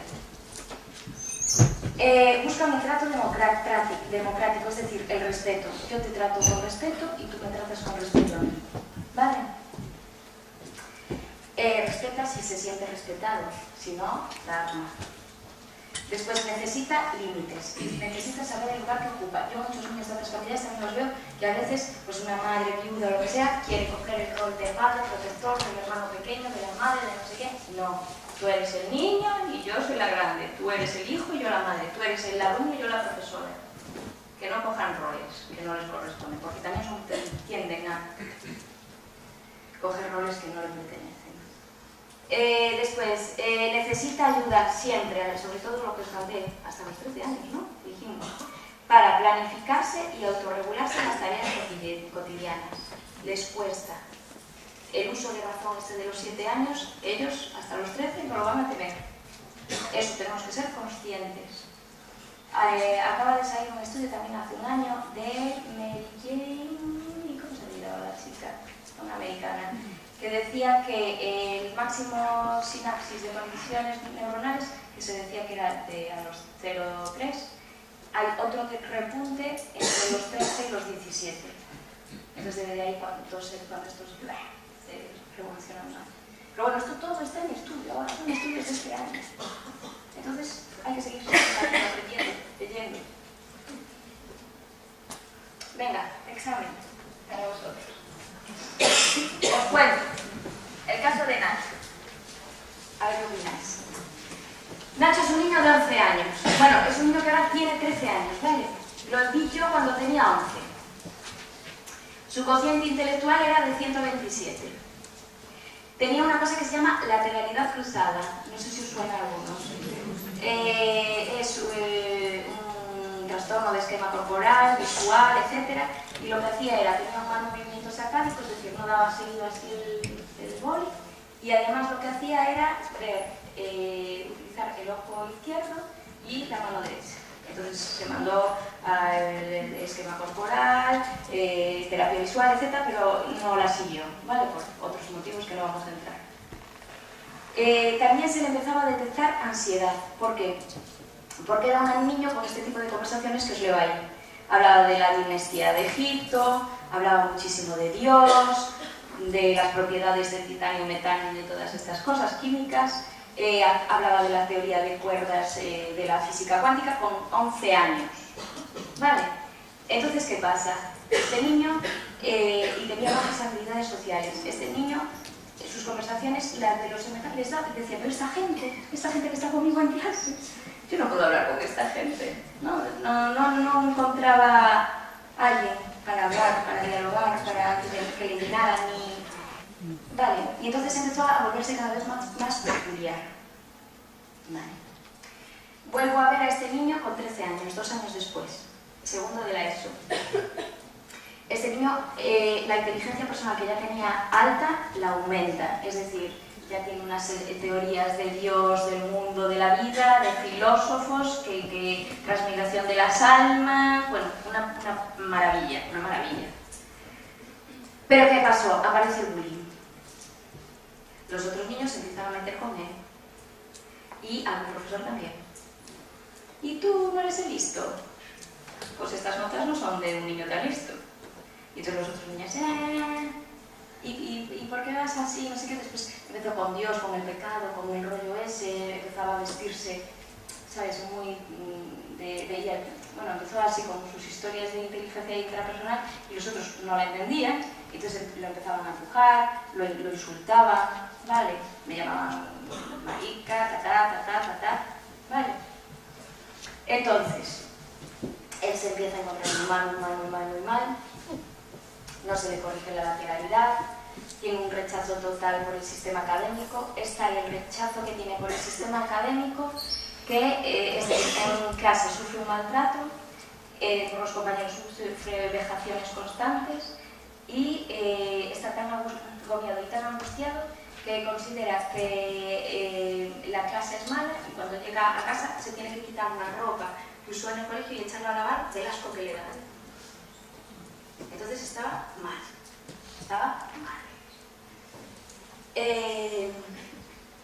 Un rechazo al sistema educativo total, una frustración total, personal y social, y derivamos a psiquiatría, ¿vale?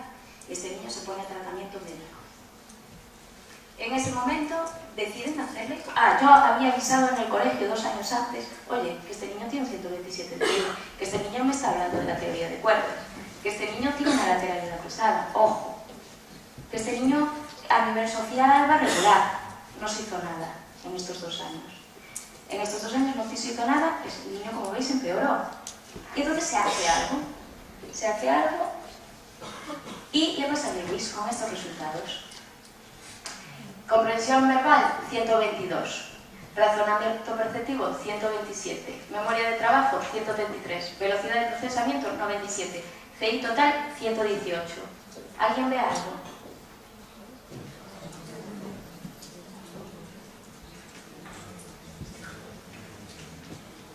Por ejemplo, la parte... Los 130, más de 130 tienen memoria de trabajo, ¿verdad? Más de 120 en el razonamiento y en la comprensión verbal. El test que le había pasado yo era el CALI, no mide velocidad de procesamiento. ¿Por qué no se la quise medir? A ver, Carmen. Porque tiene lateralidad cruzada. Y con la lateralidad cruzada se reduce la velocidad de procesamiento una pasada. Yo veo este test de este niño y digo, aquí no me cuadra ese 97. ¿Qué está pasando ahí? Ostras, pues me voy a mi informe y digo, ostras, lateralidad cruzada no corregida. Ah, vale. ¿Por qué hago media con el 97 si este niño tiene un trastorno? ¿Qué diríais de esto? ¿Os parece un diagnóstico de alta capacidad de esto? ¿Qué os serviría? ¿Os serviría solo esto? ¿Qué dijo el Departamento de Orientación? Solo le hizo esto, ¿eh? Resultados medio altos, pero no con índice significativo que cumpla criterio de alta capacidad. Sí es cierto que es un alumno con una capacidad cognitiva por encima de la media y su rendimiento no está siendo acorde con dicho índice. Tras análisis de estos datos se determina que no cumple criterio para considerarlo un alumno de altas capacidades. Y a mí se me rompió el corazón con toda la información que tenía yo de este niño. Con una inteligencia intrapersonal maravillosa, una inteligencia lingüística maravillosa, un razonamiento lógico maravilloso, un niño que de lo que le interesa es saber lo que le da la gana. Un niño que está medicado con un tratamiento antidepresivo y ansiolítico y te da un 118 con antidepresivos y ansiolíticos y con la lateralidad, pero te da un 133, un 127 y un 120 y pico en las futuras, porque le hiciste medir con la velocidad de procesamiento, que si no se le hiciera saber. Entonces yo le contesto esta reflexión. Si evaluamos alta capacidad, hay que tener en cuenta el estado emocional del niño o de la niña. Este niño no está para ser evaluado. ¿Cómo le pasa a su Luis? no me vale. ¿Está diagnosticado de algo? ¿Está medicado? ¿Qué medicación está tomando? ¿Cómo le pones una prueba de tiempo, tío? Con un ansiolítico y un antidepresivo. Tú no miraste si te da un 97 en velocidad de procesamiento y no miras si tiene lateralidad cruzada. ¿Pero qué pasa ahí? En todo lo de la lateralidad hay mucho revuelo, ¿no? Yo no quiero la lateralidad. Yo lo hice con un niño, le hice, la mandé a optometrista, le fui evaluando la velocidad de procesamiento cada 3 meses y pasó de 9 puntos a 10 puntos y a 12 puntos. ¿Sabes? Quise comprobar yo que mejoraban con un tratamiento visual y mejoran con un tratamiento visual. Pero es que a mí no me importa la velocidad de procesamiento, me importa que se haga algo por este niño que está más aburrido en clase y desconectado total y desubicado total. Y encima, ahora, pues no les da alta cualidad, chinchate. Porque te das en el piso en 118, que en realidad sí que es alta cualidad, ya está el de la curva de Gauss, pero no, porque para esto es alta cualidad es un 130, que es lo que decía hace siglos la Organización Mundial de la Salud de superdotación. Seguimos. Si da bajo en algún parámetro, averiguar las causas. Como me decía, esta es una pregunta que hacía un profesor mío de marketing, del máster de recursos humanos, y me quedó grabada por la palabra coño, claro, que decía, es más importante cuántas veces pasa ese coño, qué coño pasa. A mí me da igual cuántas veces pasa ese coño, me importa qué coño pasa. Me importa 3 pitos en 128, 140 y tal, pero ¿qué está pasando aquí? ¿Qué pasa con este niño? Tío, hablas 4 horas con él o menos en una sesión. En 1 hora o en 2 horas, el tío ya le ves. Que te habla de Aristóteles, de la transmigración de los sentidos, es que no. Se sabe todos los filósofos, se sabe todas las teorías filosóficas. Te habla de física cuántica. Joder, el tío tiene un talento intrapersonal. Bueno, alta capacidad no solo está ahí, y no lo digo yo, que lo dice un catedrático, Javier Turó, no sé si os suena, de la Universidad de Navarra. Dice, es muy frustrante encontrarse las mismas creencias ignorantes una y otra vez, y más importante, ver el daño que produce. Este es un niño dañado por el sistema, y por el sistema educativo que no lo está apoyando. Y como este es un ejemplo. Otra, la creencia de la superdotación puede reducirse, la creencia de que la superdotación puede reducirse a una puntuación elevada en un test de CI debería ser actualmente una mera curiosidad histórica.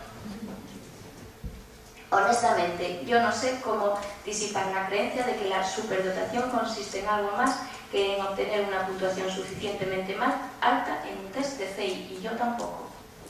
Porque esto que me encontré, me lo estoy encontrando.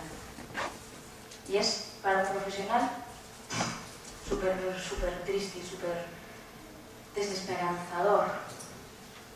Vale, seguimos. El problema no es solo que usemos el 10% de nuestro cerebro, sino que no utilizamos ni el 2% de las emociones de nuestro corazón. El desarrollo como personas y el desarrollo de su cerebro está en las manos de sus cuidadores, la familia y la escuela. Yo les voy a poner otro vídeo para terminar.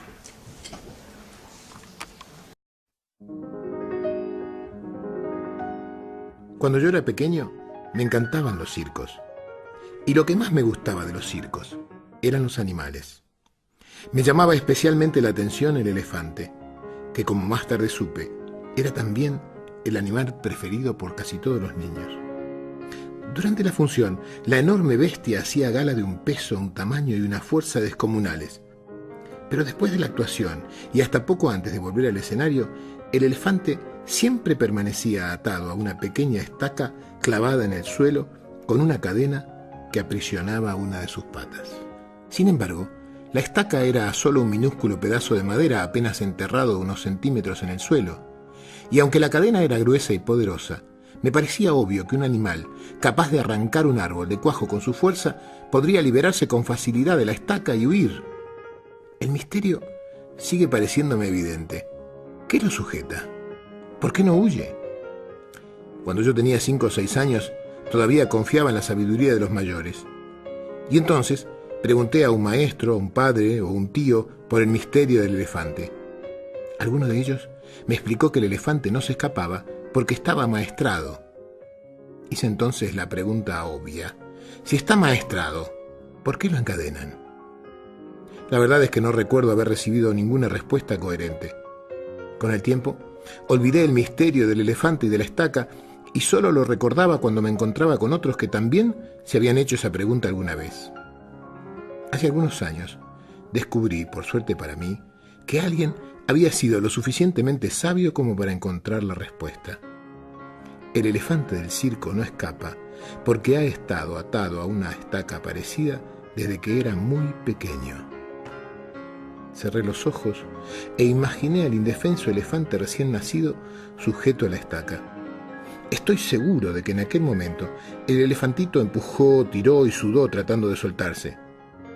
A pesar de sus esfuerzos, no lo consiguió, porque aquella estaca era realmente demasiado dura para él. Imaginé que el elefantito se dormía agotado y que al día siguiente lo volvía a intentar, y al otro día, y al otro, hasta que un día terrible para su historia futura, el animal aceptó su impotencia y se resignó a su destino. Ese elefante enorme y poderoso que vemos en el circo no escapa porque cree, pobre, que no puede. Tiene grabado el recuerdo de la impotencia que sintió realmente poco después de nacer. Y lo peor es que jamás ha vuelto a cuestionar seriamente ese recuerdo. Jamás intentó volver a poner a prueba su fuerza. Así es, Demián. Todos somos un poco como el elefante del circo. Vamos por el mundo atados a cientos de estacas que nos restan libertad. Vivimos pensando que no podemos hacer montones de cosas simplemente porque una vez, hace tiempo, cuando éramos pequeños, lo intentamos y no lo conseguimos. Hicimos entonces lo mismo del elefante. Grabamos en nuestra memoria este mensaje: no puedo y nunca podré. Hemos crecido llevando este mensaje que nos impusimos a nosotros mismos y por eso nunca volvimos a intentar liberarnos de la estaca. Cuando a veces sentimos los grilletes y hacemos sonar las cadenas, miramos de reojo la estaca y pensamos: no puedo y nunca podré. Pues estos niños, por ejemplo, el que le ponían el cero en la boca, ¿no? Que podría haber sido pues, un gran diseñador, ¿no? Un gran arquitecto, y le están diciendo no puedes. A este que podría ser un maravilloso pensador, un maravilloso filósofo, y le están diciendo no, tú tampoco puedes. Entonces, por lo menos los que estamos aquí, que nos concienciemos, que miremos más allá del número y que hay muchos niños que pueden aportarnos mucho a nivel social. Y muchísimas gracias por estar aquí.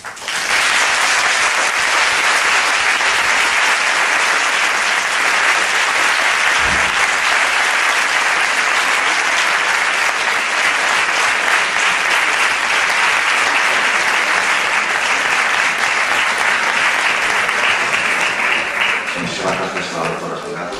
Abriremos ahora un turno de preguntas, dudas, por todo aquel que quiera hacer alguna pregunta. Conmigo tenemos en amigos.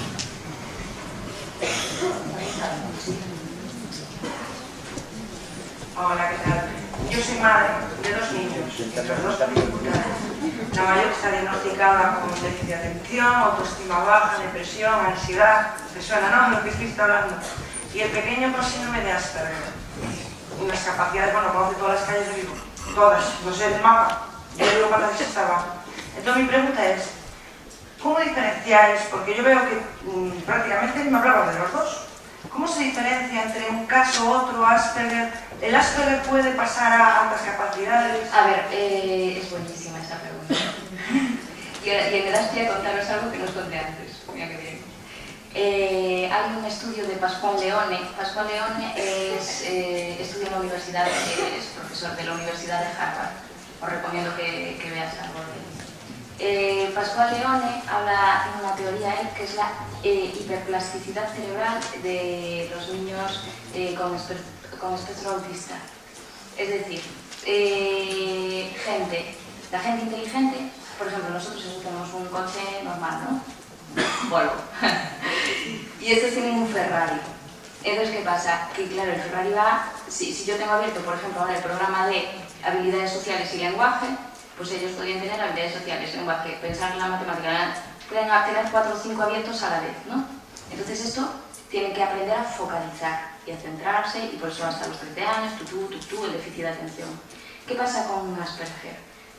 Una de las teorías que hay, bueno, ahora ya ni se llama Asperger, ya en el DSM-5, que es el trastorno de habilidades sociales y todas estas cosas. A mí me parece bien a nivel de etiquetas. Es mejor que te etiqueten de alta capacidad con falta de habilidades sociales que de Asperger, a nivel profesional y social y todas estas cosas. Entonces, este Pascual dice que hay una hiperplasticidad, es decir, que tienen abiertos 4 o 5 programas a la vez. Entonces son muy buenos, porque tienen 4 o 5 muy buenos y muy potentes. Lo que pasa es que a veces esos programas se traban, ¿no? Y entonces lo que necesitan es focalizar en algo tonto. Subo, bajo, subo. Y estoy haciendo para descansar. Entonces es una focalización de algo para descansar de esa hiperplasticidad. Lo que decías tú, de que se aislaban, había momentos que usaban Sí, su evasión para focalizar y para ya, déjame... Entonces es algo que se está estudiando ahora mismo. A mí Asperger, a mí además es que, yo qué sé, mi madre por ejemplo me dice, tú hubieras sido diagnosticado de Asperger, y yo estoy segura que sí. Y fue un maravilloso padre, y es un maravilloso padre, sí, me está oyendo, me come. Pero por ejemplo, mi padre le hizo un test de inteligencia y tiene un 160 de TI, ¿vale? Si queréis un número. Pero después es Google. Tú le preguntas de cualquier cosa física, química, historia, Egipto, de todo lo que te dé la gana y se lo sabe. Es alucinante, ¿no? Pero después, el otro día, por ejemplo, tenía un modo de habitación, ¿no?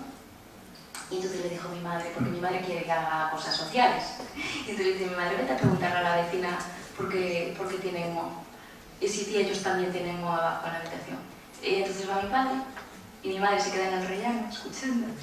Y oye que está mi madre y dice, tienen verde. Y la señora, ¿cómo? Si tienen verde. ¿Sabes? Estaba ya por hecho, pero él estaría pensando en la teoría de no sé cuánto, la de no sé cuánto y no sé qué, y eso era secundario. El otro día dices, me encontramos con no sé quién por la calle y llevamos 5 minutos hablando y a cabo de 5 minutos la señora estaba así, vale, hombre, hola, ¿qué tal? Entonces, le da igual, y es feliz, y mi madre está enamoradísima de él, y todas las hijas lo adoramos, y profesionalmente tuvo mucha suerte y se desarrolló muy bien a nivel profesional. Y a mí me encanta mi padre, y ojalá no me lo hubieran cambiado, y si esas, por ejemplo, bien, me encanta. ¿Sabes? Que hay que aceptar a cada cual como es. Sí, todo está totalmente... No, pero más que nada es saber... Pues es eso, lo que se hace, uno sería hiperplasticidad cerebral con 4 o 5 programas abiertos a la vez, y la otra sería con 3, y con que aún no tiene maduro probablemente el lóbulo prefrontal de la atención, pero que ya te digo, entre los 13 y los 17 le madura. Paciencia. Y después hay que tirar de tipo cosas, pues dejar por si tener baño con alguna instrucción, cosas de estas. ¿Alguna pregunta más?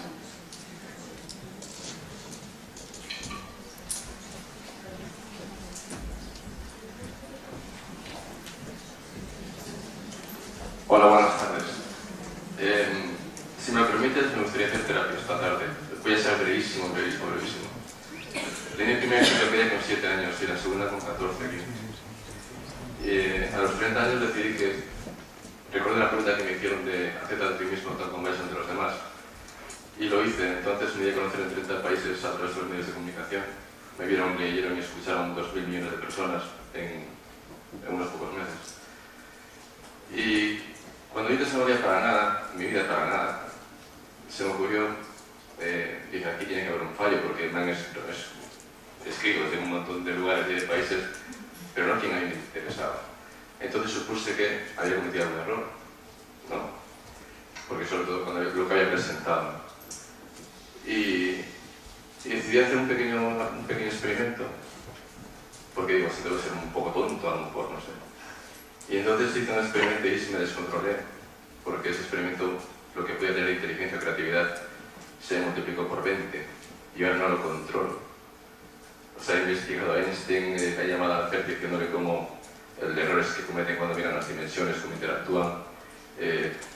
Te puedo explicar la teoría de Einstein con un dedo, puedo hacer 1000 cosas. De hecho, he hecho 1000 cosas. Lo primero que hice cuando, a las 3 semanas después de ese experimento de potenciar mi mente, mi inteligencia y mi creatividad, fue inventar 64 profesiones y 2600 productos en 3 semanas. Y ese experimento lo hice en 1 semana. Y a día de hoy no lo controlo. Es decir, me escriben, me llaman, bueno, tengo toda una página web de todo esto, que la voy poniendo poquito a poquito. Pero realmente a día de hoy no sé lo que hacer con mi inteligencia ni con mi creatividad. O sea, a la hora de medirla ni siquiera sé si no sé qué hacer con ella. A lo mejor se te ocurre algo. Pero no sabes qué hacer con ella, ¿en qué sentido? ¿En que no puedes descansar? ¿En que estás hiperactivado? Con 30 años escribía 50 libros a la vez. O sea, te haces leer.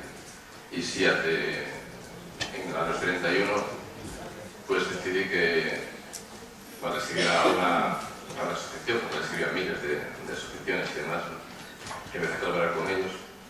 Y ahí me dijeron, ¿y tú eres subprota de comer? Pues yo nunca pensé en eso. Ni me lo planteo, ni sé ni dejo de ser, no me da igual. Y ahí dijeron, mira, nunca en la vida, Asociación Española, no se la puedo decir, Asociación Española, digo, no. Sí, sí, sí. Asociación Española para Niños Explotados y Contra.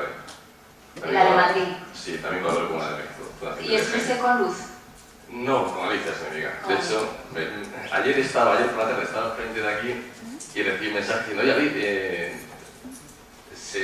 una fundación nueva, una asociación nueva, pues hablar de la subrotación en la Cruz de Santiago. Y hombre, pues yo estoy enfrente, pues debe ser un algo, ¿no? Y la verdad es que me tienen llamado padres o terapeutas, incluso en vez de solucionar los problemas al paciente, arreglo los problemas del terapeuta. Eso me pasa muchísimo. Pues bien, arregla los míos. Pero el tema es que no sé qué hacer con ello. Vale, a ver, tú ahora tienes... Pero antes, eso para acabarlo, si puedo. Nos conocemos, te conozco para que entiendas algo que es un regalo maravilloso para nivel mental. ¿Nos conocíamos tú y yo? ¿Nos conocíamos? Sí, nos conocíamos. ¿Me habías visto antes de alguna...? No. ¿Lo que has preparado y cuándo lo has preparado? ¿Cómo? ¿Lo que has preparado en la presentación, cuándo lo has hecho? Pues esta semana. Esta semana. ¿Pero lo habías enseñado antes? ¿La has hecho pública? Algunas partes son de clases o de cosas. Pero bueno, yo no viene a la universidad. Sí. Que os dejo un regalo. Que a lo mejor pues, te vas a asombrar un poquito. ¿Vale? Esta otra parte de mí, que es donde nace la inteligencia y la creatividad. ¿Me puedo acercar ahí? Sí. Vale.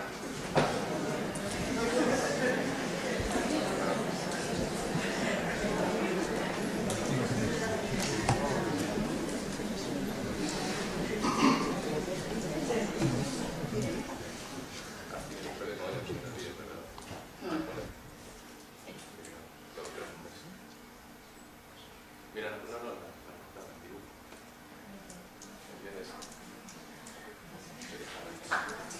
Ese elefante, Vale. con permiso. eso me cuento ganas. ¿Me entiendes? Sí.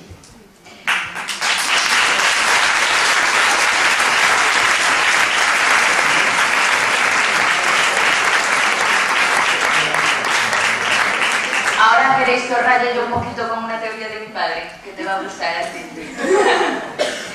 A ver, yo soy muy... Yo me leía la Biblia con 8 años en la playa. Llevaba la Biblia a los 8 años, a los 9 me la leía. Y decían que niña más rara. Pero a mí me encantaba y me encanta. Y yo hice psicología y filosofía porque quería saber de dónde vengo, a dónde voy y todas estas cosas, si hay algo más, la muerte, la vida, todo. Y entonces sigo leyendo de física cuántica y me encanta y me apasiona. Por eso cuando me encuentro con uno de estos ya engancho conversación. Entonces, yo con mi padre, que es un tío que considero muy inteligente, mi padre estuvo en coma. Y entonces yo ahora leí un libro que se llama La prueba del cielo. No sé si alguien lo leyó. Es de un neurocirujano que quedó en coma durante una semana. Y entonces él cuenta lo que vivió durante esa semana, como era el bueno, siempre dice, después estuvo haciendo un análisis sobre la muerte desde las experiencias cercanas a las muertes desde el siglo XIV. Y en todas esas experiencias contaba a la gente que primero estaba en un lugar oscuro y después pasaba a un lugar con mucha luz. Y entonces cada uno de un túnel, otro es un árbol, cada uno describía una historia, ¿no? Pero siempre era lo mismo. Entonces el neurocirujano, cuando se despertó, no quiso hablar con nadie porque él era científico y era investigador, y dijo: no quiero error, que nadie me meta historias en la cabeza, y se puso a escribir todo lo que había pasado durante esa semana que estuvo en coma.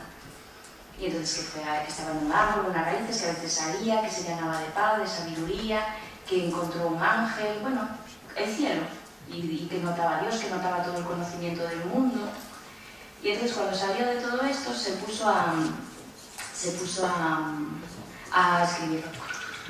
Y cuando una vez escrito, y cogió las resonancias, todo lo que habían hecho sus compañeros, y empezó a ver las zonas a nivel cerebral que pues, servían para la visión, para el oído, para el no sé cuánto, y cómo lo tenía él, como procesamiento de la información, neocortes, tal.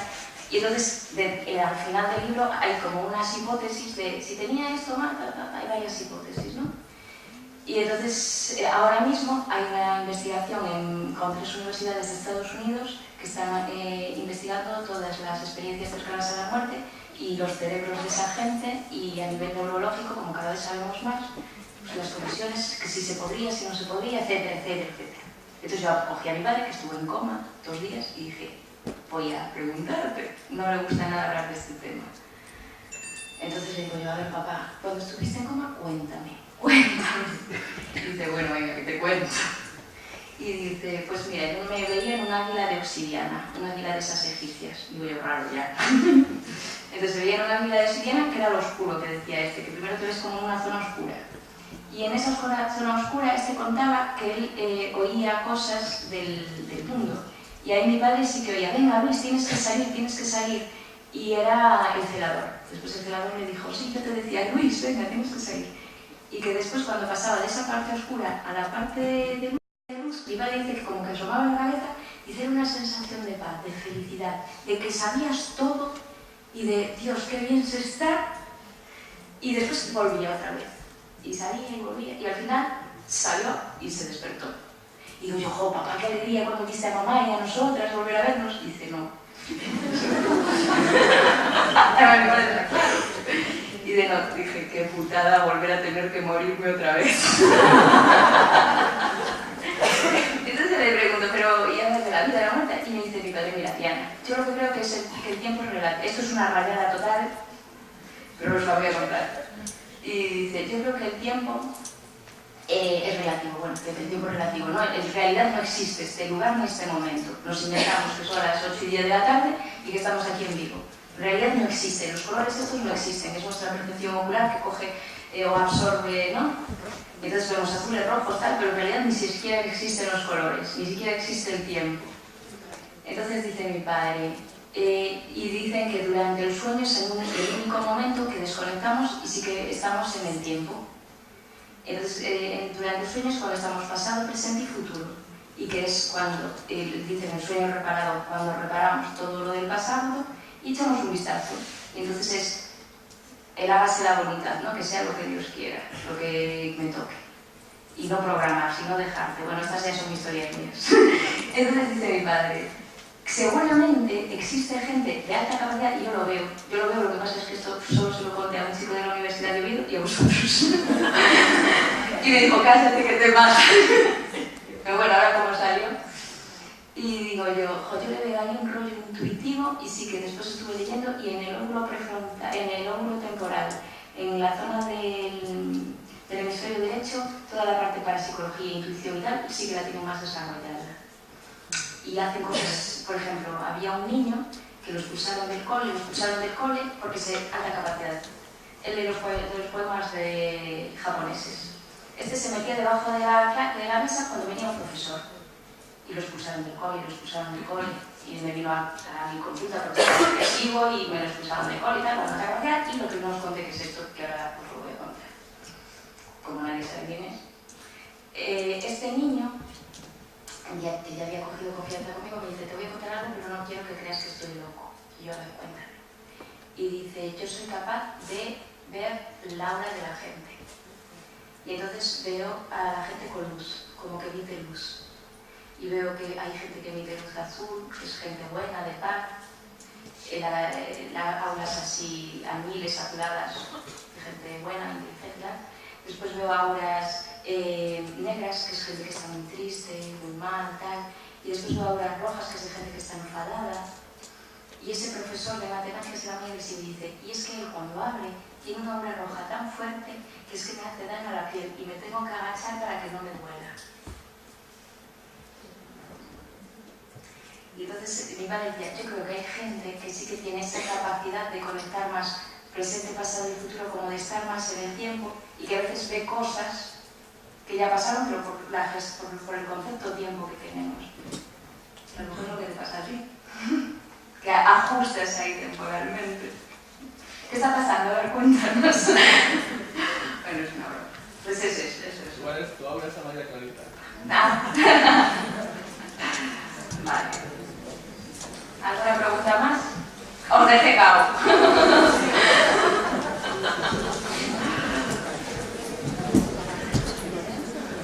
Hola, mira, quería saber a qué tal se puede diagnosticar un niño con altas capacidades.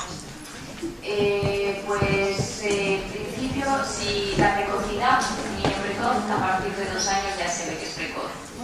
Y después la alta capacidad, para que te lo tengan en cuenta como necesidad de apoyo educativo, sería a partir de primero de primaria. Pero bueno, a partir de 2 años ya empiezas a tener pistas. Pero para apoyo educativo es a partir de primero de primaria. Pero alguna gente en infantil ya hace algunos profesores por su cuenta también.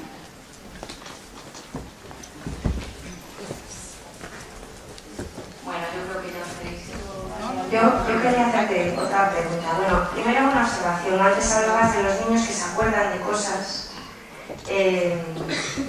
A mí me gustaría que tuviésemos la mente un poquito más abierta y nos creyésemos pues esas historias, ¿no? A mí mi hijo, en un determinado momento, yo creo que debía tener 6 años, me dijo, eso es como las gotas que me echabas a mí cuando era pequeño. Y yo le dije, yo nunca te he puesto gotas en el oído, yo pensé que me hablaba de ello. No, mamá, las gotas eran un aceite que me echabas en la boca después de bañarme. Claro, a mí el corazón, porque yo dije, me estaba hablando de la vitamina K o de vitamina D, no recuerdo, que das hasta bueno, pues se acordaba perfectamente, ¿vale? Y en un determinado momento, más adelante, no sé, fuimos a un bautizo, una comunión de algún familiar, y entonces me empezó a hablar de su bautizo. Y se acordaba de su bautizo. Y sí quería hacerte una pregunta. Tú hablaste muchas veces de cómo te llevan niños con un TDAH diagnosticado y que al final tienen una alta capacidad pues no tratada, ¿no? ¿Qué cosas graves se pueden llegar a ver? Quiero decir, yo creo que no solamente se detiene en el TDAH, sino cosas mucho más graves, ¿no? ¿Qué pasa si ese niño, que a ti en un determinado momento de confianza te lo dice, en vez de decírtelo a ti, se lo dice a su madre acude o no a otro profesional y empieza a decirle que no es normal? Es decir, te encuentras a muchos niños tachados de locos. Sí que es cierto. Sí que es cierto. Pues mira, os voy a contar un caso que tengo ahora. Es un niño que me llegó como trastorno límite por autolesiones en el cuello y suicida ya. Y un niño de plan de este niño ya va a acabar psicópata, lo que decían de él. Diagnosticado de psicosis. Entonces yo me pongo a trabajar con el chaval. Es un niño adoptado. Me pongo a trabajar con el chaval, alta capacidad. Y entonces empezamos a hacer un ejercicio de psicología que me gusta mucho, que os invito a hacer a padres y a profesores, que es hacer un relieve de una figura, una cabeza, unos brazos, unas piernas, y decir dónde sientes tus emociones y colorearlas. Por ejemplo, la tristeza, le digo yo a este niño, es un chico ya, le digo, dibuja la tristeza, ¿dónde la sientes? Y le doy el azul, y entonces pone azul en la cara.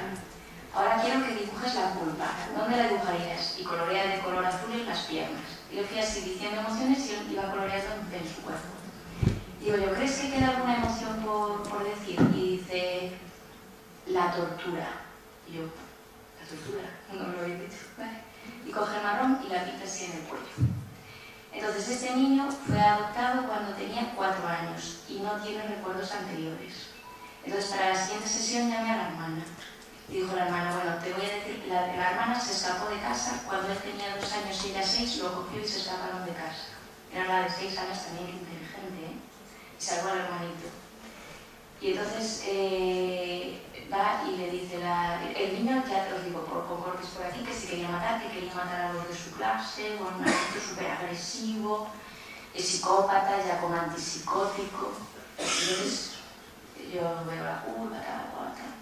Y la siguiente traigo a la hermana y la hermana me dice, pues mira, te voy a contar por qué nos escapamos. Nunca se lo había contado, ya la chica ya era mayor y el chaval ahora es adolescente y nunca habíamos hablado de esto, que me llamó la atención. Y entonces le dice la chica, mira, nos escapamos porque papá y mamá, los padres biológicos, nos maltrataban y abusaban de nosotros sexualmente. Y la noche que me fui contigo fue porque papá te cogió por el cuello y te intentó ahogar. Y él notaba la tortura en el cuello y se autolesionaba en el cuello. Y es memoria preverbal. Y a partir de ahí el chaval empezó a mejorar. Y cada vez está más estable y más regulado. Y no necesita antipsicóticos. Y cada vez está mejor en el aula porque además la tutora me llama cada 2 por 3 súper preocupada por él. Una persona estupenda, yo viéndola también. Ese es otro ejemplo. Entonces hay que ver más allá del diagnóstico. ¿Por qué? ¿Qué coño pasa? Hola, buenas tardes. Mira, lo primero, bueno, la una por esta charla, porque para mí ha sido magnífica y además emocionante, ¿no? Quería preguntarte, claro, ¿qué se puede hacer cuando tú formas parte de un equipo, ¿no? Y ves que hay mucha gente en ese equipo que a lo mejor ahora hay pues, bueno, muchos orientadores o muchas personas que están en equipos de orientación que hablan mucho de, bueno, pues hay que dar tiempo, ya madurará, y entonces me da un poco de miedo porque maduran las manzanas, las peras, pero yo no hablo de diagnosticar ni o sea, no hablo, perdón, de etiquetarlo todo, pero yo creo que sí que hay que encontrar a lo que dices tú, lo importante no es el qué coño pasa, sobre todo es las causas, qué está ocurriendo por detrás, ¿no? Entonces hay bueno, alguna gente que es un poco pues, por la vía de, bueno, hay que dejar, no, solo vamos a observar, no vamos a ver nada más, vamos a dejar a ver qué pasa el tiempo y a ver qué es lo que ocurre el año que viene, y si el año que viene pues seguimos así, pues a ver el siguiente, y un poco, ¿qué se puede hacer? Porque sí, yo a ver, lo que veo es que nuestra generación... Muchas gracias. Gracias a ti. La generación de adultos nuestra somos bastante pasivos en general. Y le preguntaba la periodista ahora por teléfono, ¿y por qué tanto te dan? Y digo yo creo que estos niños están llevando a cabo una revolución. Es una batalla contra el sistema. Ahora hay una revolución, hay un montón de niños rebeldes y enfadados con el sistema educativo y sacando con síntomas, ¿no? Y entonces, esos niños se tranquilizan si hay un cambio, pero en el sistema educativo en general. Es decir, lo que os decía, pues, es que, vale, tienen 130, le vamos a hacer un enriquecimiento, le vamos a hacer una aceleración. Hay algunos que sí, pero muchísimos, ¿no? Yo tengo de todo.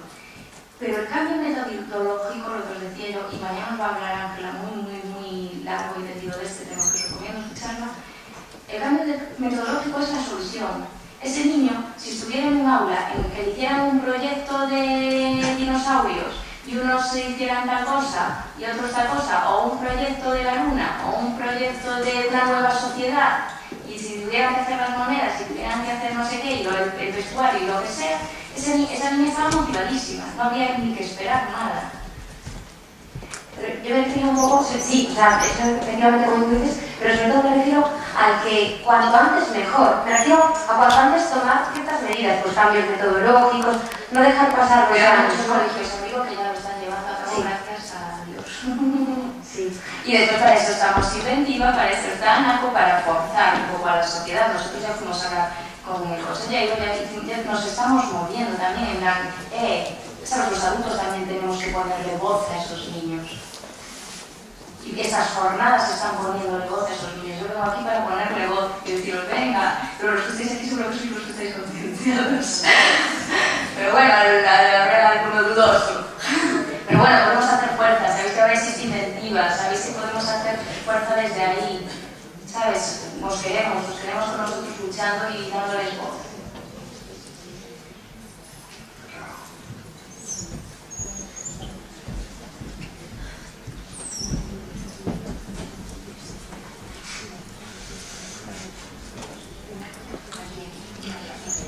Buenas tardes. Yo quería preguntarte, ¿es posible que un niño con altas capacidades y diagnosticado TDAH medicado responda a la medicación bien? ¿Mejoraría los síntomas de TDAH si se tratan las altas capacidades y se elimina la medicación? Como, no sé, a ver, en principio es TDAH y altas capacidades, pero puede ser que a lo mejor solo sea altas capacidades y aburrimiento, movimiento, ansiedad, impulsividad. Sí, lo que pasa es que la ansiedad y la impulsividad, el déficit de atención y hiperactividad existen, ¿vale? No mejoraría. Pero como un síntoma, ¿vale? Como un síntoma. Ese niño, en cuanto se regule, le desaparece el síntoma. Ese niño está mal, hay que ver por qué. Pues estoy aburrido, estoy mal. Un caso, te voy a contar yo. Un niño de TDAH medicado también. Bueno, se descubre alta capacidad. Entonces lo que hacemos es, se le hace, en este colegio no había el cambio metodológico, pero este fue no se funcionó en el enriquecimiento de este niño. Era muy bueno en literatura y en historia. Entonces se le hizo, se organizó el currículum de primero, segundo año, de todo el ciclo, para que él pudiera ir a asistir a las clases de un año más o de los 2 años más libre, el niño. Se le dejó hacer eso y encima encontró un deporte, que no voy a decir cuál es, porque este es otro campeón nacional. Encontró, digo yo, ¿qué deporte te gusta? Dijo 2, se metió los 2, uno al final lo dejó y en el otro siguió, y ahora es una maravilla. Y dejó la medicación. Pero es que no lo sé, porque a mí, por ejemplo, con 5 años me daban la opción de pasarle 2 cursos, por ejemplo. Pero yo no creo, y más en mi caso concreto, que tiene 9 años y tiene una preadolescencia increíble, que sea bueno para él estar con niños de 11 años. Independientemente de que a lo mejor su capacidad intelectual sí que puede abarcar un curso. Pero el niño que está pidiendo algo, el niño ahora gusto no está. Pero si responde a la medicación, aunque es que no sé cómo preguntar. ¿Qué es mejor, medicación o actividad de uso? Eso, efectivamente. O sea, ¿qué es mejor? Que el niño esté regulado de alguna manera, que tampoco es la perfección, que no creo que exista, pero bueno, está medicado, está mucho mejor que el año pasado, empezó a medicar el año pasado. Y nunca le he tratado las otras capacidades. No, porque la solución que me daban era pasar los cursos. Únicamente me dieron esa solución. Pero hay el enriquecimiento y un montón de cosas. Entonces estaba pensando en la que a lo mejor tratándole las altas Otra capacidades adaptación curricular distinta. mejoran los síntomas de la... Lo que hay es por orientación específico, claro. Si querían pasar los cursos, Sí. pues que piden una adaptación curricular y búscale algo que le encante fuera de a nivel extraescolar.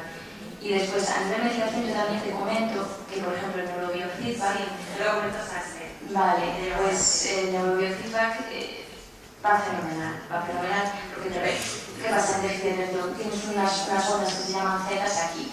Y entonces, por ejemplo, con ellas lo que haces es regular y después la modulación cerebral, que también os acabo de contar. Así que la pastilla de tu hijo, tú tómatelo como el niño que se cae y que se rompe el brazo y tiene que estar esa temporada. Porque se va a preparar esta temporada, pero intentando siempre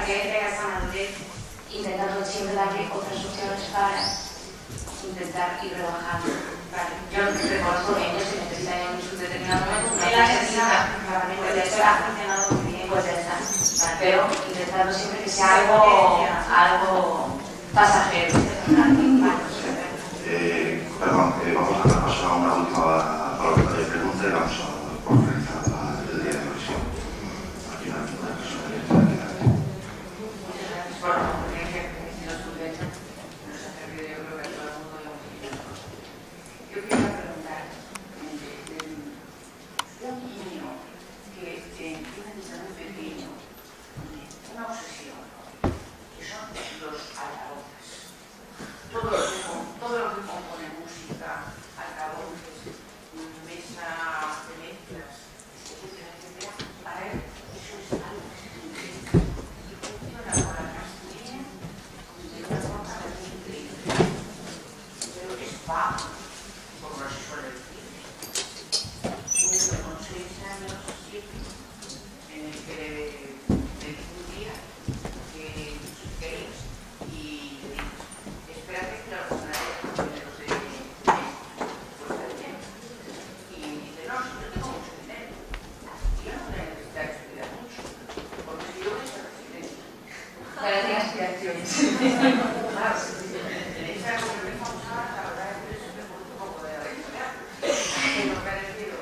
Sigue teniendo muchas soluciones. Está empezando a fallar. Está en quinto. Tenía la idea que por 30 días podría estar en cuarto, porque nació el 1 de diciembre. Debemos ser muy inteligentes, porque a nivel vocabulario ha sido algo fuera de serie. Ese niño, esa educación por eso y por la electrónica y por todo, Sí, te quiero enseñar una diapositiva. No, te voy a enseñar una diapositiva. Y os voy a hacer una pregunta final, de examen final. ¿Veis las inteligencias múltiples, verdad? Lingüística, lógico-matemática, corporal kinestésica, visual espacial, musical, interpersonal, intrapersonal, datrisa. Ese niño, talento visual y espacial, lo de la plastilina, talento musical. ¿Qué cerebro se potencia, qué inteligencia se potencia en el sistema educativo clásico? La lingüística, lógico-matemática, corporal kinestésica,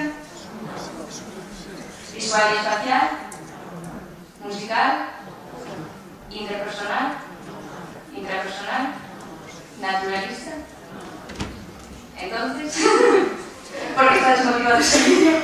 Porque se potencian estas dos que no es su fuerte. En cambio, los niños que este es su fuerte están felices de la vida con este sistema educativo. Entonces hay que tener en cuenta. él no está de acuerdo, dice que siempre está muy estresado en la clase y que los gritos, y creo que se encuentra un poco desubicado, en cierto modo. Ese niño necesita ser evaluado y necesita una adaptación. Ese niño se está revelando y se está sintomatizando. Ese niño tiene un talento específico de 2 años o de 3, porque no puede ser que también el interpersonal, el líder y tal, pero hay que regularlo y controlarlo y hay que hablar con el colegio y con el centro, con la orientadora y probablemente que le haga un enriquecimiento. A no ser que el colegio tenga hay muchos colegios que ahora están ahora mismo en el cambio metodológico, que aún no están haciendo ejemplo, pero van a poner el año siguiente. O sea, hay muchos colegios que digo que están en ello. Ojalá que el colegio de niños sea uno de los. A Inventiva y de Susana